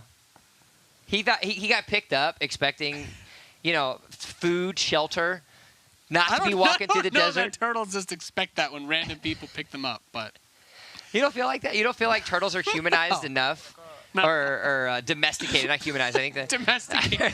I don't want to say humanized. I just feel like a turtle just start talking to me. Isn't rule number 1 you can't really pet them because they bite your finger off? That's I don't snapping turtles, bro. know. I don't know. Most turtles are actually terrified of humans. Dude, box turtles in Tennessee, that's a very like popular species. Yeah, man. I don't know. My knowledge on turtles is a bit limited. I've owned a lot of turtles in my life. I've only seen snapping turtles in Pennsylvania. We've got Pinto over here trying to get some shots on that driving by truck. He's got eyes on a man across the street. Pops him, but not enough to knock him down just yet. Doing a really good job at playing that ridge, actually. Something that really, sets the part on a lot of these players in a lot of instances, being able to play these ridges. People think that, you have to play around like a hard surface, such as a rock, a tree, a building, something of that effect. But these kind of like soft cover pieces of this do a lot more benefit than what a lot of people, I think, realize. Yeah. Antoine takes the shot. Now, keep in mind, he is alone, of course. His teammate was the one that was run over earlier in today's game. He's actually the first player that we saw got run over, so he's just chilling by himself. He's inside the circle, though. Everybody else making their way through, except OSG. You're gonna die to the blue. I'm just gonna put that out there. He has a car. He has a car. Yeah, doesn't have. But Yuwu is also really, really far out on the east side too. As is that. Yeah. Yep. Pino pick up the kill. Antoine gets the kill on No Dually. The name kind of looked like the O Jenny name. I was like, I was waiting for it to get a little bit bigger to read it first. And taking some shots at another player hiding behind the rock. We are getting word from the delight that is Twitch chat that Pinto here is actually a Muay Thai fighter. Damn. Yeah. Have you watched like high level Muay Thai before? I don't know if you've ever. I can't say. I don't know if what I've seen is high level, but my brother did jiu-jitsu and Muay Thai, and it was every time I'd go pick him up from like class after school or something like that. He just beat you up for fun? Yeah, it's terrible. I hate it. He's 4 years younger than me, and anytime we get in a disagreement, he's just like, fight me. I'm like, no, 1v1 me in a video game. Make it somewhat more fair. Yeah, don't stream snipe this guy. He'll mess you up, man. He's in a kind of a stuck spot over here, though. I mean, thankfully he's been inside the safe zone, but now trying to retreat, and he's taken so many shots. Gets down on the ground, and it's like, do I have an opportunity to heal myself? I don't know. He's smoking. Trying to create a little bit of space here. So we talked about the advantages that a soft cover like these are just going to give you, but we didn't get a chance to talk about the disadvantages in the sense that you don't have any hard cover, and there's really not much that you're able to do. Disengaging is very difficult. And Brownies we have on the other side just kind of chilling, and his teammate not too far off. But if Antoine just keeps heading in the direction that he's headed, I mean, it's a very long shot to get him from there, so he'll have an opportunity, as it were, to survive a little bit more. Naklis ends up going down. Didn't get the full kill on him just yet, but one of our top, by the way. Fell to the death, specifically. Yeah. Nice. And Mr. Yearn kills Nubi-chan as he bleeds out. 63 players left alive. Did you have a pet growing up? Moses was very apprehensive about pets. I had a golden retriever. Yeah. It was great. His name, Witching. Poor Witching. That was our tour bus driver from the first game. Fell to her death as well. Green and Green staying at number 2, but it looks like Juan Mercedes-Benz, the fraggers. They've had so many kills. It's disgusting. They haven't even won. They haven't even won a match. They just kill everybody, and they're in first place for a reason. And that just shows how... I think it highlights that, yes, kills can definitely get you to the top, but they didn't actually get to the top until just now. So playing that more passive style and getting to the top end of the leaderboards at the end of the games does provide more benefit than what you might actually think. I completely... That's my favorite thing about this. I love the forced competitive aspect where it's like, look, you are strongly encouraged to get some kills. We do have Yuwu and Recorder coming in from the outside, and 2 other teams on the south that are still in the blue trying to make their way back into the zone of play. Antoine taking some shots across. He's got a decent bit of ammo. Yeah, he's still alive. He's still been able to get off some shots. He did actually take shots on both of the players, but now he's going to have to try to find himself a spot because, unfortunately, he did take those shots a little early, and he's going to have to get himself moved in. Oh, he has to move. Yeah, he's got about 100 meters to move north-northwest before he actually gets himself into the white circle safely. And so now he's going to have the unfortunate situation of either getting himself this nice little 2v1 situation or he might find him and his teammate exiting this match a little earlier than I think they wanted. Yeah, it's a tough position to be in, having to be out on your own. Takes a shot, lands one. We see that splatter of blood. And he's going to throw the smoke grenade. He wants to create a little bit of cover, create a space for him to run towards. Peek out towards the enemy, wait for the smoke to, you know, start to expand, and that cloud gets bigger and bigger, and just hoof it to the next point of cover. He's at the tree, though. Still taking shots, has an open field across. He needs to get this down. One shot away, I think, is there. Done a really good job. Yeah. But it's still, it's such an unfortunate circumstance that he doesn't have that backup because of the way that this game started. And he's just going to try to haul his way out there. Mr. Yearn and Dontao taken out as well. The boat camper he has been eliminated. Yeah, I actually like this decision to disengage. Something that a lot of players have these difficulties with is they want to fight, myself included. I'm specifically just talking about me. I would have pushed and killed myself. I actually don't have the technical knowledge to the level that someone like Moses has, and I'm just speaking from pure experience. I would have fought that and probably died miserably. So good job for Antoine here to do it. Recorder and Yuwu finally made it, by the way, to the safe zone. Hits a headshot on Recorder. And Yuwu's going to have to try to drive back and get him as that safe zone moves. And Puta Green falls to his death. A lot of people fall to their death this match. They forgot to bring their climbing shoes, man. Forgot to bring the climbing shoes.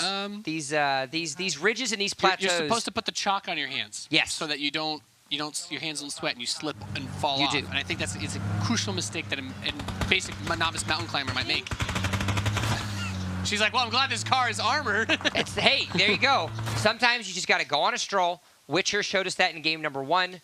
We see that armored car in game number 2. And just like that, unfortunately, Antoine stayed alive a lot longer than what I think a lot of people were expecting. But ends up falling down. 53 players left alive. She ditched the armored van. Now she's going to do some shots. Yeah, and she knows that he has to make his way into that safe zone. He's got to push. Doesn't really have any other opportunities. She's looking. Sees the dead teammate. Not able to get anything.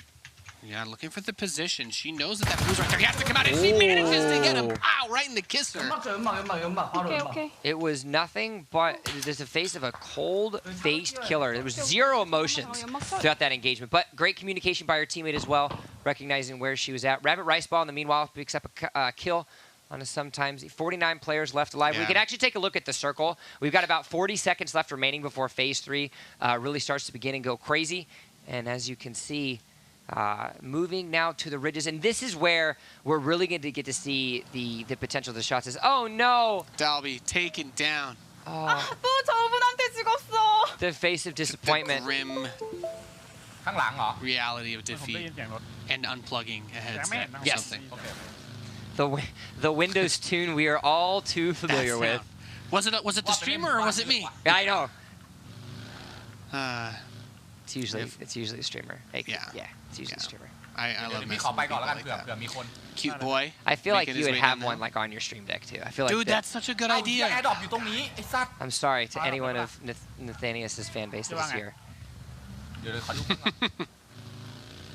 maniacal laugh to boot, I think, is what made it that much more entertaining. I was going to drive in right on this supply drop. Cute boy, feeling adventurous. It's smack dab in the middle of the road here. Yeah, he does have his teammate, so it does look like he let his teammate get out, so PTC ended up going back. He's going to loot that. Let's get the hell out of here. See, I'd be more terrified if I was Q-Boy at this point in time, because when you end up having to be the getaway driver in these instances, you find yourself pretty immobile and do the shots. And meanwhile, more kills for Mercedes-Benz and Juwo, by the way, as they pick off the love. Each one picks themselves up a kill. Meanwhile, Juwon and Kim Hyun, double kill right there for Juwon. Just so these guys are this is the Grim Reaper, right? Yeah. These two are just death incarnate, scouring the map. Do not get in their way. They will cut you down. And Q-Point died, by the way, so getaway driver strategy not that effective here. It's like, you're supposed to protect me. That was the greatest 180. Let's talk about the Grim Reaper. And, oh, guys, Q-Point's dead. Pepperoni. Oh, pour some energy drink out for Q-Boy. So now taking a look at where this next circle is a point that I was wanting to make earlier is this is where we're really going to get to start to see how well these players can shoot at medium to long range, because while there are a couple complexes, you can see a lot of verticality.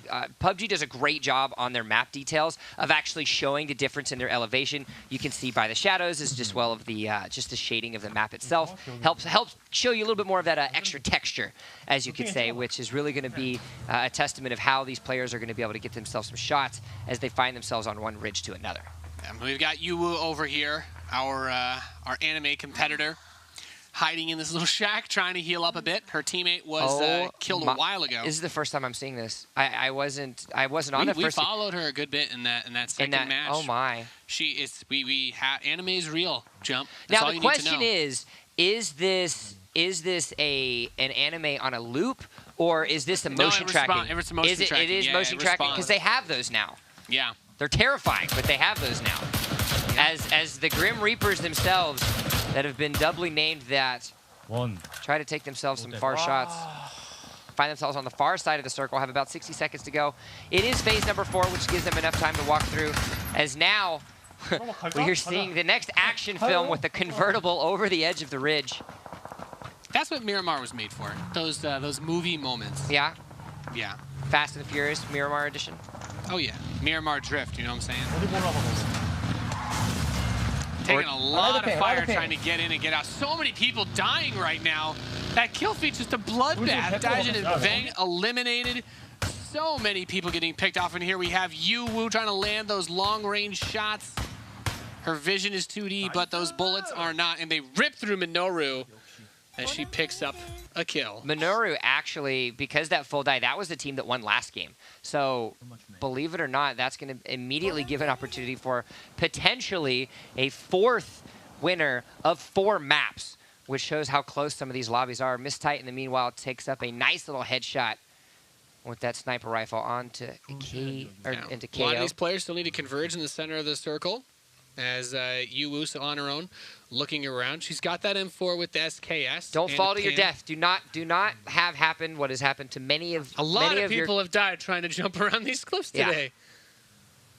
Got to bring the chalk bag. It helps. And she's got to be careful too, because she's at the edge of the circle, and there's still a good amount of players that need to make their way in, just like Juwon and Mercedes-Benz, who will actually probably be coming up on Yuwu pretty soon. They're making their way from that southwest position. They do have a vehicle if they want to Rambo their way into the center, but it's not. Well, how necessary actually would it be? They've kind of got this high ground. You don't want to risk the fall either. I mean, I don't think this is a situation where you really utilize those vehicles, especially seeing where the next circle or where the circle is actually going to. And I stand corrected. There is a reason why they're playing and we're sitting here at the desk commentating. They want to try to get themselves moving a little bit. They do have this valley of the road, I guess, to help them. But with 24 members still left alive, they're taking a huge risk at driving through the center. They're basically just broadcasting, "Yo, we're over here. Come kill us." But I mean, they're the ones that have usually been killing everybody, so I'm not gonna hate on them too much. Look at the. That's what I was about to say. I love the camera angle that we're getting from our observers right now. Shout out to you guys who have to show up an hour earlier than us. So while we showed up at 2, they showed up at 1. They've been going much longer, giving us a nice view here. They're saving esports. They are saving esports. They're the real MVPs. It's beautiful. There's another team, by the way, coming in on the south side from that position where Yu is at. And Joker and Mirasi, 2 players that have picked up a chicken dinner so far today, still on the prowl, making their way around the edge of the safe zone. And Swanetti bleeds out. Very interesting situation we have here because we see the circle ending in the direction that we have. There are plenty of these little crevices that people can go for. Meanwhile, trying to take out a little bit of the tires there as we see Zuyong and Pone. Pone or Pawn? What do you think? I think it's Pawn. I think it's Pawn? The 4 is like an A. It's leet speak. That language that died like Latin in 2008, I think it was. Wait, was that before or after you became a fan of Kappa? Okay, got me. Leet speak was dead before Twitch was the thing. Oh. I don't know. Every day, I think I see on my Twitter feed somebody pop up of the 1337. XX_Sephiroth. Yeah. _XX. Something like that. Did you have a username like that? Nate? No, God, no. No? What was your first ever username, Nate? Nathanius. Really? It's been the same one? I told my dad I wanted to be a hero, and he's like, let's just like add a suffix to Nathan. You ready for mine? You ready? What? You ready for this? You know me personally. Did you jump once in your no, life? No. My first username. Your first username. Yeah, this you know me personally, so this makes much more sense. XX Sephiroth XX. Yeah, no. I was a rap fan, and Lil Wayne was my favorite rapper, and so because him and I share the same last name, my username was Young Carter, but it was Young Y-U-N-G. Nice. Actually, that's actually pretty awesome. Juwon got another kill, by the way, so they are just continuing to ruin this for everyone else by being too good at the game. Mirosi's taken down by Kudaho, though, and that's a pretty nice grab there, as those players have been picking up quite a few points today. Team Mirosi been doing really, really well. And let's take a look actually at the circle that we have right now, because this is a very intriguing moment that we have, seeing that plenty of players actually find themselves in the mountainous area because they figured that's where it was going to finish. But instead, their circle said, you know what, we're going to go right to the center. So not as many teams were able to actually post up as we see. Nice little crossfire here happening from multiple teams. 18 players left alive as they're going to have to make themselves into that valley. I love that Yuwu's still on this high ground in the southwest, kind of overlooking everything. Oh, she's chilling. Yeah. She's chilling. There's this giant battle happening in this southwest area of the circle. And we have between all these compounds, there's teams inside of damn near all of them. Hills Have Eyes Episode 3 Anime Edition. That's a lot of weird things to bring together. It's only two things. Meanwhile, Zuyang and Pone trying to get themselves off a little bit, but that SKS eluding what does for many of us. Though luckily Zuyang's able to pick up that kill. That's going to be the second for them. 14 players left alive now. You can see the smokes happening. Trying to get themselves a little bit of a peek. I don't think you need to run that. Oh, trying to get through the opening. Run the marathon. It's not going to be enough. Gets down, get into the tree, and sometime knocked down by Team Zuyang and Pon. So we're down to just 13 players alive. I like this. This game's gotten spicy towards the end. Juwon's going to take out Brownies, knocking him down as that team has been eliminated. 12 alive. 8 teams left alive. We still have a few duos left available. A good amount of solos, though. They do, yes. Yeah. And you're getting at the stage in the game as well where you have to make sure that you're communicating with your teammate on where a lot of these positions are, because there's all of these little crevices, all of these little areas. Joker and the other team in the bottom right, they're like right next to each other. They're super close. He's like on top of them. Yeah, if we can actually try to see if we can swap to one of their point of views, iJoker or somebody like that. We're actually on Juwon and Mercedes-Benz right now. These guys are just a little bit west of those players that we were talking about. They still, the weird thing is they still talk about the high ground behind them because Yuwu has that SKS and she's looking down over them. But with this many players left alive, as I was you, I probably wouldn't even take a shot right now. Even if you have a clear shot, she doesn't actually have a high caliber sniper rifle in any capacity. And she might have to run through the open to get to the next circle. So at this point in time, it's kind of you're chilling, becoming one with the wasteland. So Joker's here. Do they not know where is he like hiding? Are the other guys on top of him? They must be. By the way, that gold M4, that's me right there. Yeah. If I can cover it in gold, if it's a weapon in a video game, just because it looks so ridiculous, and also gold is actually pretty soft, so it's so impractical. Shots being happened. Zuyang and Pone getting himself off yet again. They try to get somebody come off. Wow. Didn't cook that for very long. Ends up taking some damage as a result. You gonna get a jump shot, no scope here. I love it. Going for some Kobe's on Boya. So they do have to be careful though, because of as much as they're shooting. There is that other team across the way. Luckily, they've got the back end. But if he keeps coming in and outside of that building, there are 3 teams now that are on that side that are going to have an opportunity. So Juwon, in the meanwhile, is able to pick up that kill. Now we're going to have nice little shots. 4 kills now into the hands of Zuyang. Racking up those points. Yep. Yowu The teams are all inside the houses except Yuwu, who is just, she's way up high above everybody else. Telling you, man. Has that covered. Hills Have Eyes Anime Edition. You never, have you seen Hills Have Eyes? Yes. Hills Have Eyes 2? They never actually showed the face of the person with the binoculars. It's Yowu, dude. It's Yowu. I guess. Yeah. I guess. All right, so here we can see, so we actually just saw, so we have iJoker here of what we can see. Thank you, observers, for being able to pick that up. And so it looks like they're actually on that second floor. So iJoker's, he doesn't have his teammate. He's got a gold gun, 28 bullets, and a dream. And now at this point in time, he's just chilling. Yep. He's like, well, eventually they'll have to come down. Hopefully they come down together, I guess. And you know what? Really, there's no pressure on him. He's just got to chill. Now, Yuwu was forced to step forward a little bit with that circle. So where's this next one going to go? That's, I think that's a really, really big question. Yeah. And she might actually still have a little bit of that ridge to work with. Oh, no, but they're taking a shots at her. You can look at from the mini-mat. Zuyong and his teammate are actually taking shots at a Yoyu. Yoyu's not actually able to, or Yowu, sorry. Yeah, oh, yeah, that car that she was chilling by. Destroyed. And I guess she can, like, kind of hide behind it for a little bit, but she, at some point, that next circle is going to push her. She's in the worst position that anybody can be in. Because the circle was very gracious to anyone that was already inside one of these compounds, she's going to have to be forced to move. Everybody else is going to have to be forced to go. Really great job by her, though. Yeah, she's trying to use the little bit of space she has to try and peek. But with the pressure that she's under, it's going to be really hard. I mean, the dream scenario for Yuwu is that these other players start to engage each other, and she has a chance. And look, she's going for it. She's just running down straight right now. Oh, she's able to get under the broken wall, so she's still alive. Going to have to be able to take a look and actually see if she's still inside of the circle. Yep. You can take a look. She actually is. She's good. So now you have a duo and 2 solos all within 25 feet. Trying to catch her breath after that run, you know. I was just letting that moment breathe. Yeah. I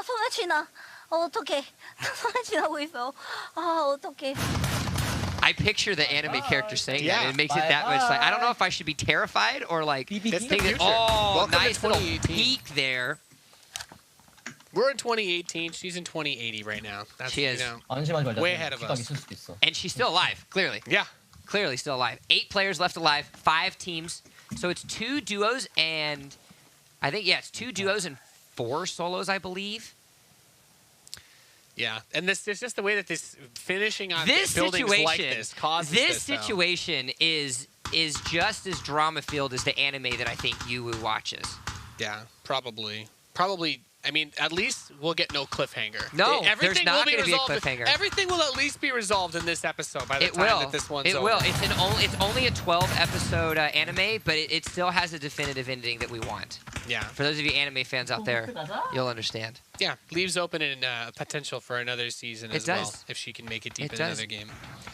And she's just skirting on. I mean, really, the solo players need these teams to engage each other because there are still a few duos left that can fight, and that's what's going to open up the opportunity for Joker and for Yuwu. You have Zuyong and Pond. They're just flaring shots, trying to get a reaction out of somebody. I like that. See, this is how I play. They have to move again. You're trigger happy after something, but our 4 players of drama are still inside the circle. God, this house. It is perfect. And, well, at least this next zone's kind of forcing everybody to move a little bit closer. And now having to leave 2 of those compounds should increase the chance. I think the big thing is that team with Zuyong and Pond, they have to cross the street. They have to make a move, which should draw the attention of everybody else. They're going to smoke it up, sure, but now there's a target to spray at least for these other players. And it'd be really great if the duo that's actually on the second floor of this building on the southern side start taking shots, because that gives opportunity potentially for iJoker to get onto the other side of the building, maybe go up the stairs and try to get him. Because they have no idea. Like, he knows they're upstairs because he's been hearing them move around, but they have no idea. Oh, no, meanwhile, Yuwu able to get a couple extra shots. Screams in pain as clearly those bullets did not feel really good on her. Throws the Molotov out. And Yuwu's still just chilling. She's got that cover, but the grenades are starting to fly towards her. Oh, but Poco's down. He has to go down. You actually, that grenade that comes out ends up making it, but it doesn't matter. Unfortunately, Yuwu falls. She will take 5th place, so congratulations to them for sticking around as long as they do. 7 players left alive. You still have the 4 players over, or sorry, the 3 players there. So now it is 3 duos and a solo. I love iJoker. this camera pan so much. I love the patience that iJoker has right now. He knows that Kudoho and Nagatman are there. They're clear. He doesn't want to make the same mistake Yulu did. No, He's no, like, of course well, not. I don't want to. It's like if I start shooting, then I become a I do huge feel target. like if you're you, that was a pretty clear shot. You had to take those shots. Yeah. Unfortunately, those are the Still situations dangerous. where you need to hit those shots. But regardless, I think maybe at that range, if her other weapon had more ammo in it, the SKS just in terms of the recoil. And the death circle is upon us. And this is it. Yeah. The players will be forced to fight to the death very soon. And so I feel it, and the stalemate will come. I feel that Mercedes-Benz and Juan actually have the best positioning here because they've got the ability to. There's actually I don't know at this point in time. Maybe you can say the high ground because of Kudo and Nagatman, but if I'm Juan and Mercedes-Benz, I'm very happy right now because they've not only been able to frag themselves out through the majority of this match, they're guaranteed top 4, which is going to net them a minimum of 180 points. So they have to be very careful there. Zyoyoung actually finds himself pretty low.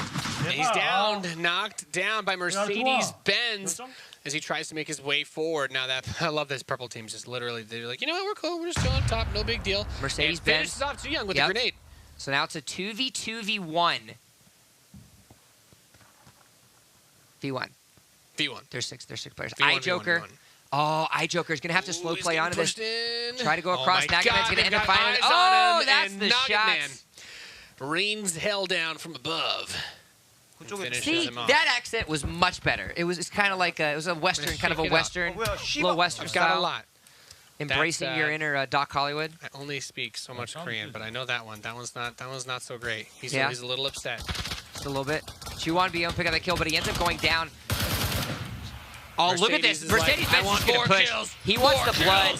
He knows. So this is great. Great opportunity by him because he knew immediately that even if he was going to end up dying, he wanted to try to get himself some extra kills, able to pick themselves up. Nagatman and Kudoho, they played so slow on the second floor of that building, and it pays off at the end of the day here in this match as they're able to walk away with first place. Mercedes-Benz and Juwan, by the way, combined for 8 kills that game versus 3 of our winning team. So they're still, I imagine, killing it in first place overall point-wise. Definitely.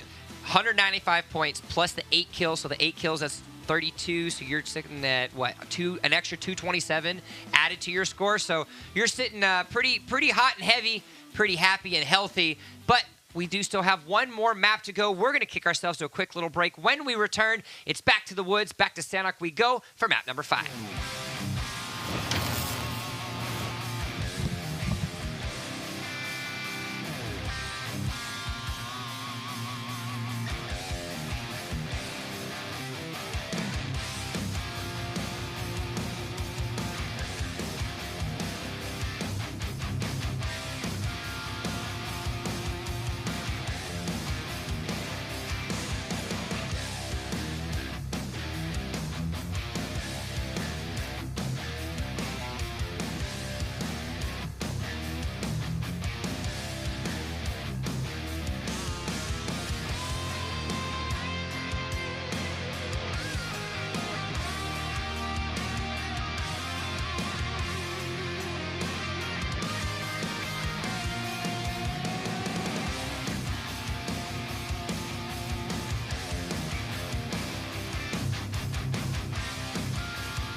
Welcome back, everybody, to Broadcast Royale. My name is Jump, and I'm joined back on the desk with the man with a soul as shiny as his smile, Moses.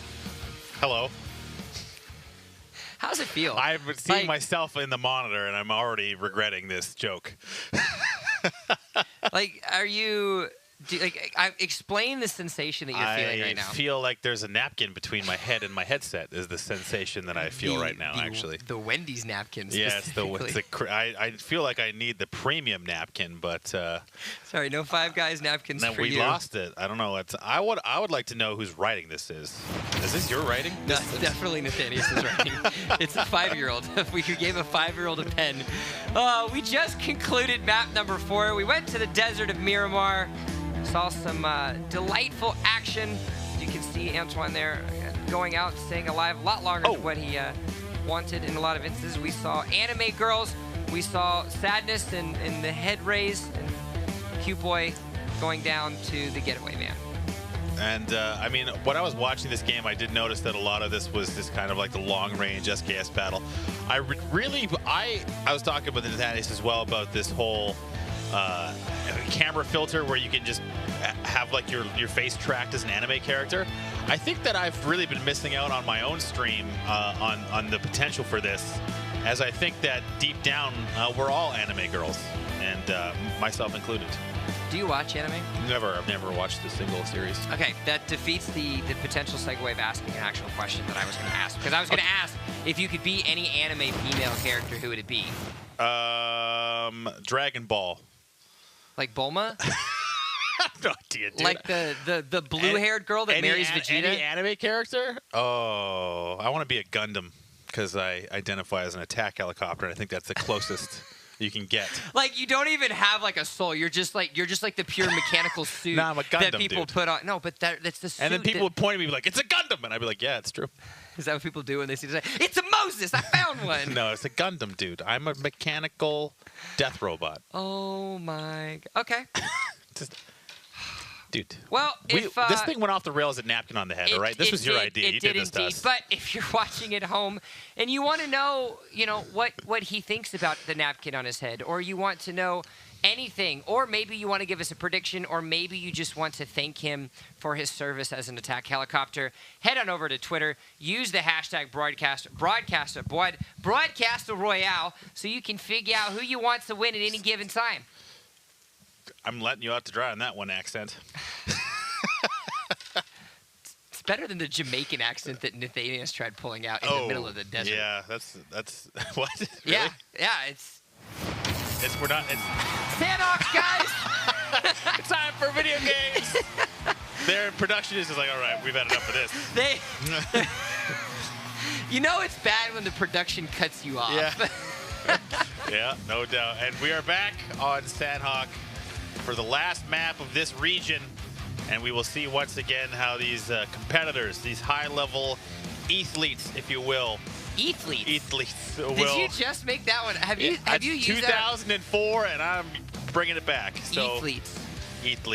They are flying in their plane right down the center, and we'll see how this last game shapes up. We have seen some teams rising above others so far. I've been keeping an eye on Juwan and Mercedes-Benz. They've been playing quite well, and we'll see if that continues. It's going to be, I want to see if we see any trends starting to change. Usually when you start to see players that are playing against each other for an extended period of time, after a while you start to see consistent strategies, you start to see the yada, yada, yada, the normal stuff that you're used to seeing out of esports. But with this being the third rendition of Sandhawk, do you see any consistencies, or do you see anything that people might decide to change? It's just playing the circle, I think, is really the big thing on this map, is just recognizing the crashing middle, something you see on Erangel, is not as useful on Sandhawk, and just kind of getting looted and getting into fights early and just trying to... That's what we wanted to see. Hit the time management. There she is. I would like to know how this all functions. Like, is there... Because the mouth moves and the eyes move, and it seems to kind of respond to the microphone, but the head movement is what really concerns me. Is it following the head of the person? What's behind the scenes here? I think what's more terrifying is that plant? No. Hello. No, it's the eyes. Like, is it tracking the eye movement? That's what I want to know. Yeah. How deep? Like, is it hooked into like a matrix? Ooh. Svit going down first. We've seen a lot of these myth players go high and low. Like they have such popular followings, a lot of these guys, but it seems to sometimes just go so poorly for them. As we always talk about, while we love to highlight the winners, unfortunately, there are infinitely more losers in a battle royale. There are often 99 losers. In this instance, it would be 98. That's true. But I digress. 69 players left alive. 36 teams are in the lobby today, as it does look like another member has decided to get downed. As we take a look at where our first circle is going to be, it's the southwestern quadrant of the map. NGE admin, no! What happened? We had NGE admin. Unfortunately, an interloper had to do the right thing and drown himself. The sacrifices you make for a broadcast. Great work, observers. But why would you choose your way to go to be drowning? That's it's the most disgraceful death. I guess so. There's nothing more disgraceful than one of the admins sneaking into the server, trying to get glory for himself. Nice try, NG admin 1. We see you. Don't worry, we see you. Now we have what? Now we have an IRL anime character. Green screen with the cat ears. I like it. It might be panda ears. Let's not get too hasty. I'm thinking that's cat ears, bro. I'm sorry. Did you no, have, panda do you have ears like are a more closet round. full of these things? Yeah, I do actually. I do. The panda ears are much more rounded. Have you never seen a panda's ears? I have a panda onesie. I don't know why I decided to throw a panda onesie. I'm just affirming my knowledge of pandas. Okay. Do you have a onesie, Moses? No. I'm an adult. What? Adults can have onesies. They sell adult-sized onesies. I'm aware of that. You just said you have one. You're an adult size, so... You don't have the Twitch onesie? I'm going to buy a Twitch onesie for TwitchCon. Will you wear a onesie with me at TwitchCon? No. No? No. What if I say please? Still no. All right. I tried. 68 players left alive. Back onto the anime character we go. So, word on the street is it's a face rig. I don't know what that means, but I want to know how much face rigs cost. Where can I get one? And I'm gonna have. Oh, here we go. You can see Joanna Mercedes way at the top. 779 leading the pack, and then really the middle of the leaderboard relatively close together. But as you get down, you can kind of see the those barely holding on to that top 20 spot. So looks like the almost 400-point dispersion between the top and the bottom is pretty telling of the competition we have here in this group. Yeah, exactly. And so we also can see that we had a couple early exits at the beginning. Now we see Witching actually ends up picking up somebody here. Cute Boy as well, picking something out of Miros. I'm gonna have an entire scene just for it's gonna be my normal stream. I will help you. I'm gonna have just a completely different anime girl face rig setup. Yeah, I'm definitely. It seems Twitch chat as well is googling this as well. Stay alive. Live. Oh. That's too bad. So Recorder's now gonna have to try and. Well, he's gonna have to try and do something. Yep, unfortunately. Yuwu, someone that made it very far in the last match, ends up actually going down. Recorder goes down as well, so that's going to be the full team wipe. So unfortunately, no more anime girl for us today here in the APAC region. But if you guys did enjoy that, don't forget she is streaming on her channel. We are taking this feed directly from her. Meanwhile, Sweet Camper gets bopped by Brownies. So Sweet Camper now going to have to try his best to crawl sad and away. Brownie's not wanting to finish this off. Maybe a little bit of honor there, looking to kill the teammate rather than finish off the downed individual. So apparently it's just software. So you don't have to actually wear anything. It's literally just a software that just does superior motion capture. Well, I've seen the dog guy from time to time. The guy who's got looks like a Shiba, and then I was always wondered from there. That looks like an intense. Looks a little bit more intense than the anime girl does. But here comes the teammate. Brownie's maybe waiting a little bit too long, throwing that grenade, try and find that kill. But generally good sportsmanship not to immediately kill the downed teammate unless you can kill the other guy as well. But looks like he might have lost. Yeah, he's just going to finish that off. Brownie's been able to pick up that final kill on a Sweet Camper. Doesn't know where the teammate is just yet, but he is a solo player. So, just as I say that, nice little control there with the AK. Picks up the kill on Gungano. 제가 건 거예요. Going to get himself a nice little 2-body loot. 저 각 일부러 안 내주는 중. Mental and the U-Kid. Another team we've seen a lot today. 저 아예 뒷각 잡음. 네. Already engaged. 내 쪽에 Looks like they do 내 have 쪽에 안 one 보인다, down, 갑자기. looking for more. 내 쪽에서 각 안 보여요 갑자기. 아 저기 있다. A little bit of a slower start here. Still have some members on the edge of these circles trying to get off the damage. Ends up picking up that 나이스! kill. Going to be a direct kill, so 정립. that team is going to end up going down. 주의 Still 잘 29 보세요, teams 이제 left 주의. alive, so lots of action left to be had here on our map number 5 of Sanhok.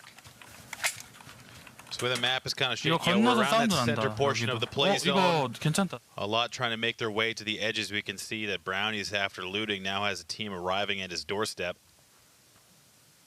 Next circle moves us to this northwestern side. It's going to have some teams on that southern side of Sanhok, that southernmost island. Going to have to rotate themselves up a little bit. Meanwhile, the campers inside the compound doesn't end up working in their favor the way that they want it to. 후자는. 여기 유레카존인데요. 네. 아 진짜요? 레가림존이? Mental and 여기 U-Kid. 유레카존이 그 듀오 still 이번에 making their way through. 1등 하셨거든요. 아. Great. 이거 The 빨리 universal. 건너가야겠다, You always 그쵸? know that the crate interest sound is. 빨리 I think I also 건너는 just 것 heard. 같아. I think someone's iPhone was ringing as well in the Yes. background. 이거 풀 드링킹하고 건널게요 저.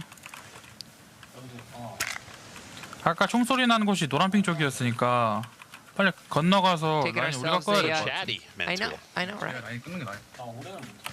Keeping themselves up in communications. Don't forget, Spot A crates are still available this month here 네, with Twitch Prime. 그거 제가 Get you a nice little travel pillow.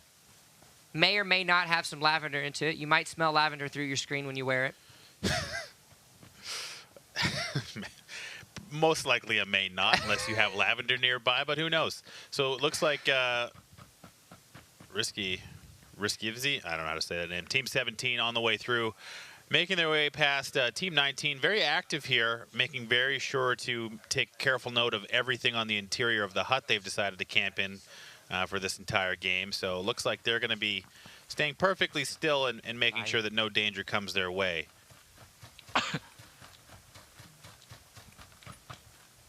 Giant bear in the background. It's very comfortable. It looks like it looks very comfortable. Very comfortable. Did you have a stuffed animal? I did. Yeah. What was your stuffed animal's It was name? also a bear. Yeah. Yeah. What was his name? I didn't have a name. It was just the bear that I had. Just the bear. Yeah. Was it a big bear? Was it a small bear? Like, You know what? It was a medium-sized bear, and actually I had a Ninja Turtle as well. I had Donatello. yeah. Is But Donatello my your favorite? dog chewed his eyes off, and then it looked a little. It looked like it looked as bad as you can imagine. with I'm terrified. yeah. Is Donatello your favorite? No, it was just the turtle I had. That's just When you're 9, you don't get to pick You the don't get gifts to you get. pick. So I was like, after I got it, I was like, I guess this one's my favorite now. 나내 오타는 되게 많아. He was the smart one, I think, right? Yeah. He Yeah. was Donatello. a techie guy, right? Yeah. Donatello was the one with the iPad. the stick. Oh, right. Yeah. The purple one. You mean the staff, right? Staff. Yeah, Stick 길 staff. 싫어. Oh man, I 진짜 bet we 보기 just upset 힘들다, so many 사람들이. people by. It's called a stave. It's a very specific type of staff that was made for him 네네. 그 뒤쪽에서 오는 것만 by- 조심하면 돼요. by 저기 아까 Splinter, 걔네들 his 두 mentor. 명 정도가 있을 것 같아서. Yeah. There was Donatello, 좀 Michelangelo, 더 앞으로. Raphael, เฮ้ย and ผมเจอแล้ว Leonardo. พี่ตรงที่เรามาร์กเหลืองมีคนนะพี่นอนอ Raphael ยู่ was คนหนึ่ง mine. พี่ I was a hothead as a kid.ผมว่าผมมีประสบการณ์ Raphael's the one that had the. มาร์กเหลือง the little- นี่มาร์กนี้ Size ตรงนี้เลย is what พี่ they're ตรงนั้น called. เลย Yeah. Okay. There Stop you go. talking what you don't know about. เฮ้ยเฮ้ย That's If why. you don't know No, Ninja you Turtle gotta- weapons, you have no place in this How about you, broadcast. David? Shoot him in the foot.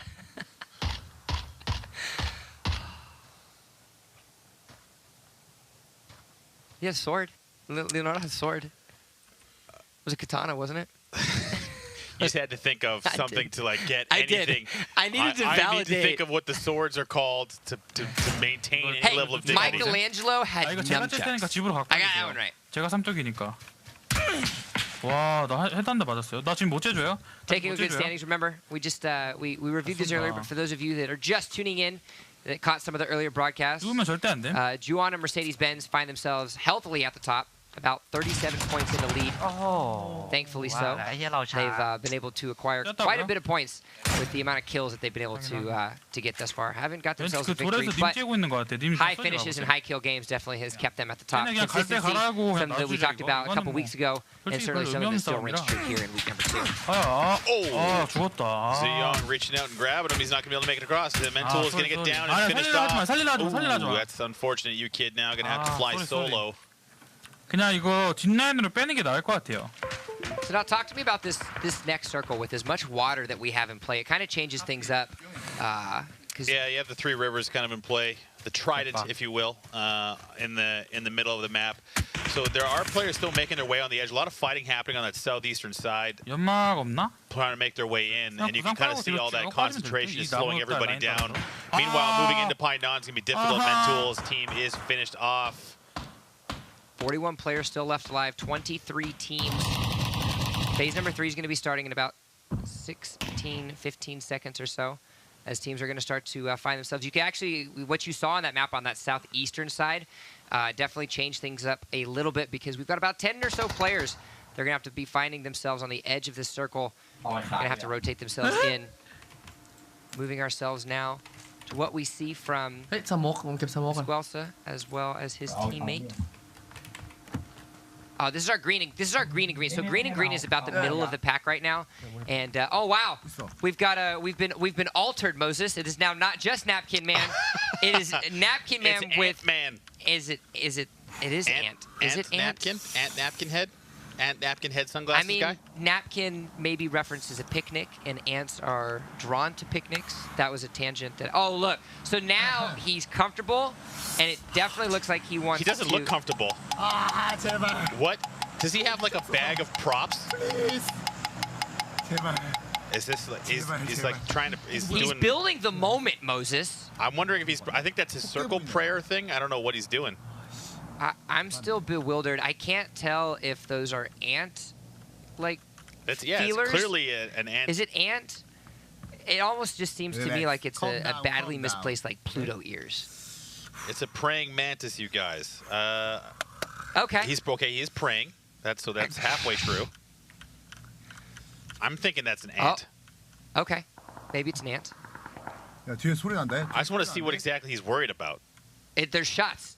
No, I know Wouldn't that. you be terrified of bullets flying all around you? I'm not sure what because he's so worried about maybe players coming to the edge of the zone.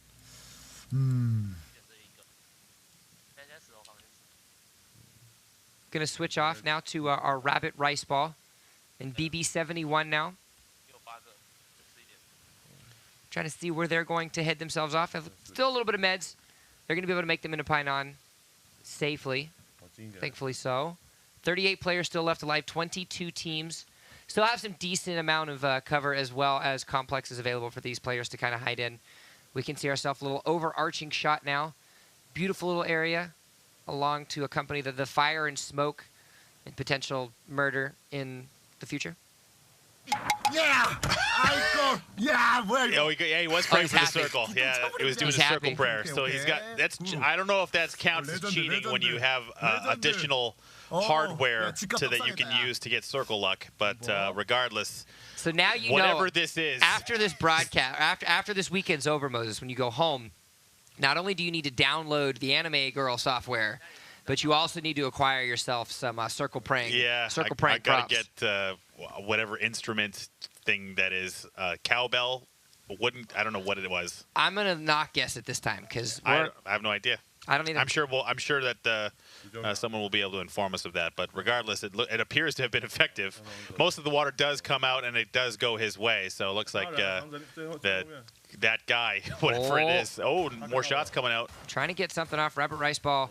Gonna try to get off a couple far shots. Unfortunately, not going to be able to knock anybody down just yet. But they are going to see that and rotate towards this western side. If we take a look at the mini map and actually see where these rotations are going to happen as far as bodies go, 37 of those players still left alive.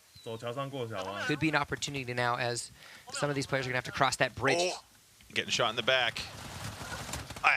And finished off, unfortunately. So players coming in from the blue, always sucks to see. Now you got to wonder, does Battle Eye ban for powerful wizardry? That's what I would like to know. I don't think the technology's there quite yet. I think anything like touching the tech, but the outside deities, I don't think it has jurisdiction yet. Yeah. Something they have to work on. Yeah. If you're out there, player unknown. Stem this horrible tide of powerful wizardry affecting your game.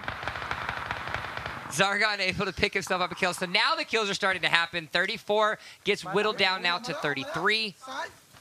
And now we get to see the number. This guy gets #1 teammate. Yeah, I like he has been doing a good job of keeping his team afloat, but they always find themselves on the edge of the circle getting shot by multiple angles. So having to back it off a little bit. Remember, this is game number 5. We are in Sanhok, the 3rd time that we've reached this map. We're down to 30 players left alive. That's going to be 16 teams. I think his teammate is the seagulls from Finding Nemo. Yeah? That's what it sounds like to me. I don't know why. Oh, he ran out of bullets! Oh, no! Or he stopped shooting for some reason. No, he actually just stopped shooting. It did look like he still had bullets available. Oh, it does have it on single. Maybe he swapped his fire on accident. By accident. From auto to single. Just got wiped. That's a feels bad man moment. Back to the Ant-Man priest. I think he's elevated to priest by now. Probably has his own. He has his own following. He got the circle again, dude. He did. Someone report this guy. Oh, he's got to come out of his building, though. He does. Yeah, he does. But he's an ant. He can be one with the grass. He's got to have something in the bag for this. He's got to move. Maybe he's got to put on a cape or something. Yeah, I want to see. I feel like every stage or every phase that we've been able to get to, he's added either some prop or he's done something different. He started with the napkin. He did. You know what? He saw me put the napkin on my head, and he's like, I got one better. Oh, yeah. You trying to play the prop game, bro? I got a whole bag here. Oh, yeah. By the way, did I tell you? I know wizardry. I like the fact that everyone is outside the play zone save for 2 people right now. Yeah. That western side is starting to pile up. It's just an afternoon stroll, man. Yeah, well, the circle's going to start moving now again as well. So here he comes. He's got to jump out. Oh, all right. So he's got himself out and free. Thankfully. Where's No Dooley at? Oh, no. Don't get lost in the storm, No Dooley. Sorry, what? What'd you say? There's lightning bolts everywhere. I blacked out. I blacked out. I don't know what's going on. I'm calling you on that every single time. I know you are. You should. You should. I'm gonna breed it out of you one of these days. Yeah. So here's breed it out of me. Here's Juwan and Mercedes-Benz, our leaders, I believe. Oh my God, what a shot! Oh, and the follow-up. Is there gonna be a second one? Hey. Just like that, Mercedes-Benz. Mercedes-Benz. So he takes out green and green. Our winners from, I believe, map number 1.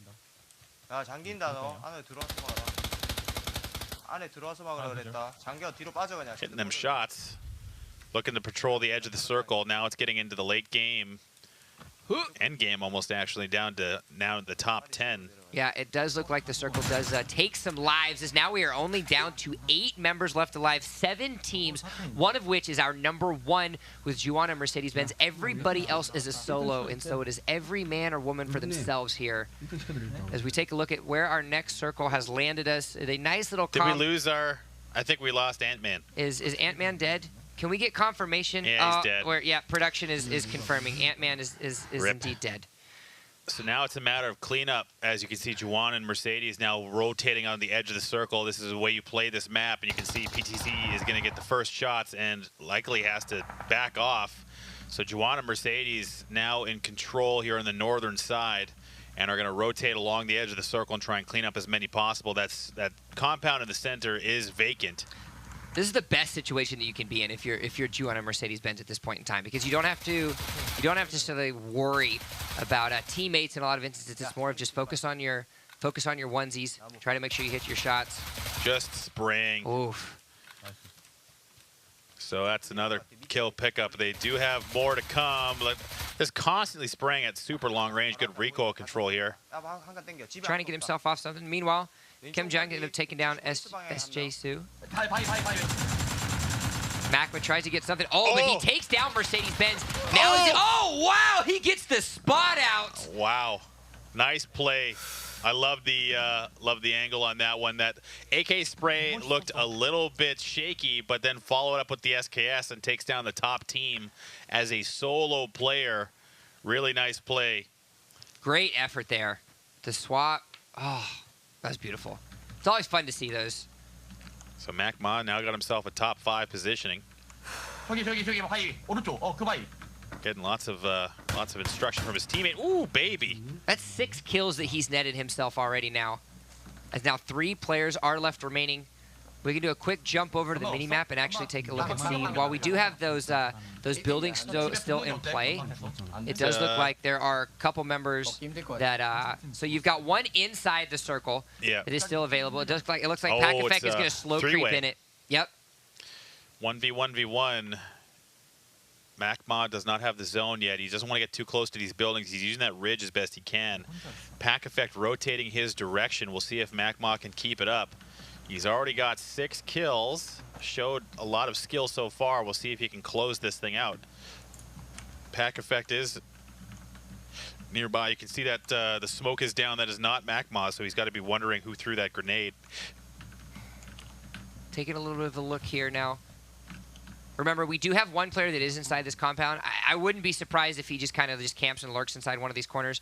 We've got Pack Effect playing the snake mode here, trying to see if he can get himself a crawl, has a little bit of cover from that rock now, as MacMa's going to slow creep into this compound and see if he can find himself these last 2 remaining members. This is hard for him to try and win, if only because he has to know that there's someone in these buildings. Unbeknownst to him, he doesn't really have an exact idea as to where it is, but he knows there's 2 left. Not sure if it's a 2v1 or what. He doesn't see how many teams are left, so he's got to be wary all around him. Yeah, he's barely inside where this next circle is going to be. Pax Effect is going to have to snake himself up. He's trying to stay as long as he can because he's got this little bit of a rock of the cover, and he doesn't have any knowledge. Actually, though, that was a grenade that actually launched fairly close to him, so. Yeah, he's getting some good information from that. Just listening to the grenades land, he's got to have an idea as to where they're coming from. Pack Effect, again, still trying to snake in, but the blue's doing damage to him, so he's got to be careful. He's going to have to get up and run. You can hear the shots. Oh, he doesn't look behind him. The Vector Man strikes again. Pack Effect is still down to 25% HP. He's going to have a dream of a shot here. Thankfully, he does have himself a first aid kit. Unfortunately for MacMa, he got a little bit distracted by the grenades, didn't look behind him, got flanked, or maybe even shot through the buildings. That wasn't Pack Effect who got him, though, so now it's a situation where it's a level 1 vest, level 2 helmet. The circle is in its final stage, 30 seconds on the clock, and it's going to be right in the center. Does not appear to be, actually, it is going to wind up inside a building. It's where you pull the Uzi out, man. Yeah, I would go with the Uzi here. You got to pull out the micro Uzi. It's the micro Uzi versus the Vector. You don't hear that every day in the final 1v1 situation of a player on a Battlegrounds match. Vector, get the Uzi out. Vector versus the Uzi. Yeah. I mean, both SMGs in this situation is what they're made for, right? That up close, exactly. High damage, high fire rate. Takes some damage. I think the zone jumped up and bit him there. He does have the center portion. Ooh, he went inside. That's going to make it difficult. He's going to either have to jump out one of these windows. He's assuming that the player is inside. But the circle's closing. Doors open. Oh! Great shot there. You can hear the screams of enjoyment. Bada bing, bada boom, and that's going to be a winner chicken dinner. Pack Effect turns into a snake, transmutates back. He's excited. He's happy. Dosarak walks away with the victory for map number 5. Congratulations to them. That sounded like it went from joy to elation to tears very quickly on his end, but that was his only kill of the game, and it was the most important one, securing himself a chicken dinner, similar to what we saw last week. The interior. Yes. That is still the best play of the qualifiers so far. I think so. That was amazing. Just sitting in the corner with an S12K. If you didn't get a chance to check, go back 2 weeks ago, look at qualifier number 1, and it was really good. It was really entertaining. But our victory. Our Victor walks away. We can actually take a look back at some of the replays from map number 5. It was an exciting one all across the board, from dying to your own motorcycle to a little bit of everything. Oh, even the characters like, oh, I've been shot. So Brownies is here cleaning up on the edge, and we did see that that great play. I'm sure we'll get to it eventually, where Macmont takes down Jawan and Mercedes-Benz. But a lot of action through this, a lot of fighting in the towns, and U-Kid getting shot outside the zone. And here he is. Oh yeah. Oh. The powerful wizard using his divination to get the circle to go in his favor. Gods. And this is actually the spray down from Jawan just before they found their end. And we're not. We might have that saved as its own replay. We'll have to get to that. But regardless, Macma had, there it is right here, the spray down on Mercedes-Benz, the switch to the SKS, and basically a spray down with that as well, barely dodging the zone. Really nice looking, and ultimately there was the win.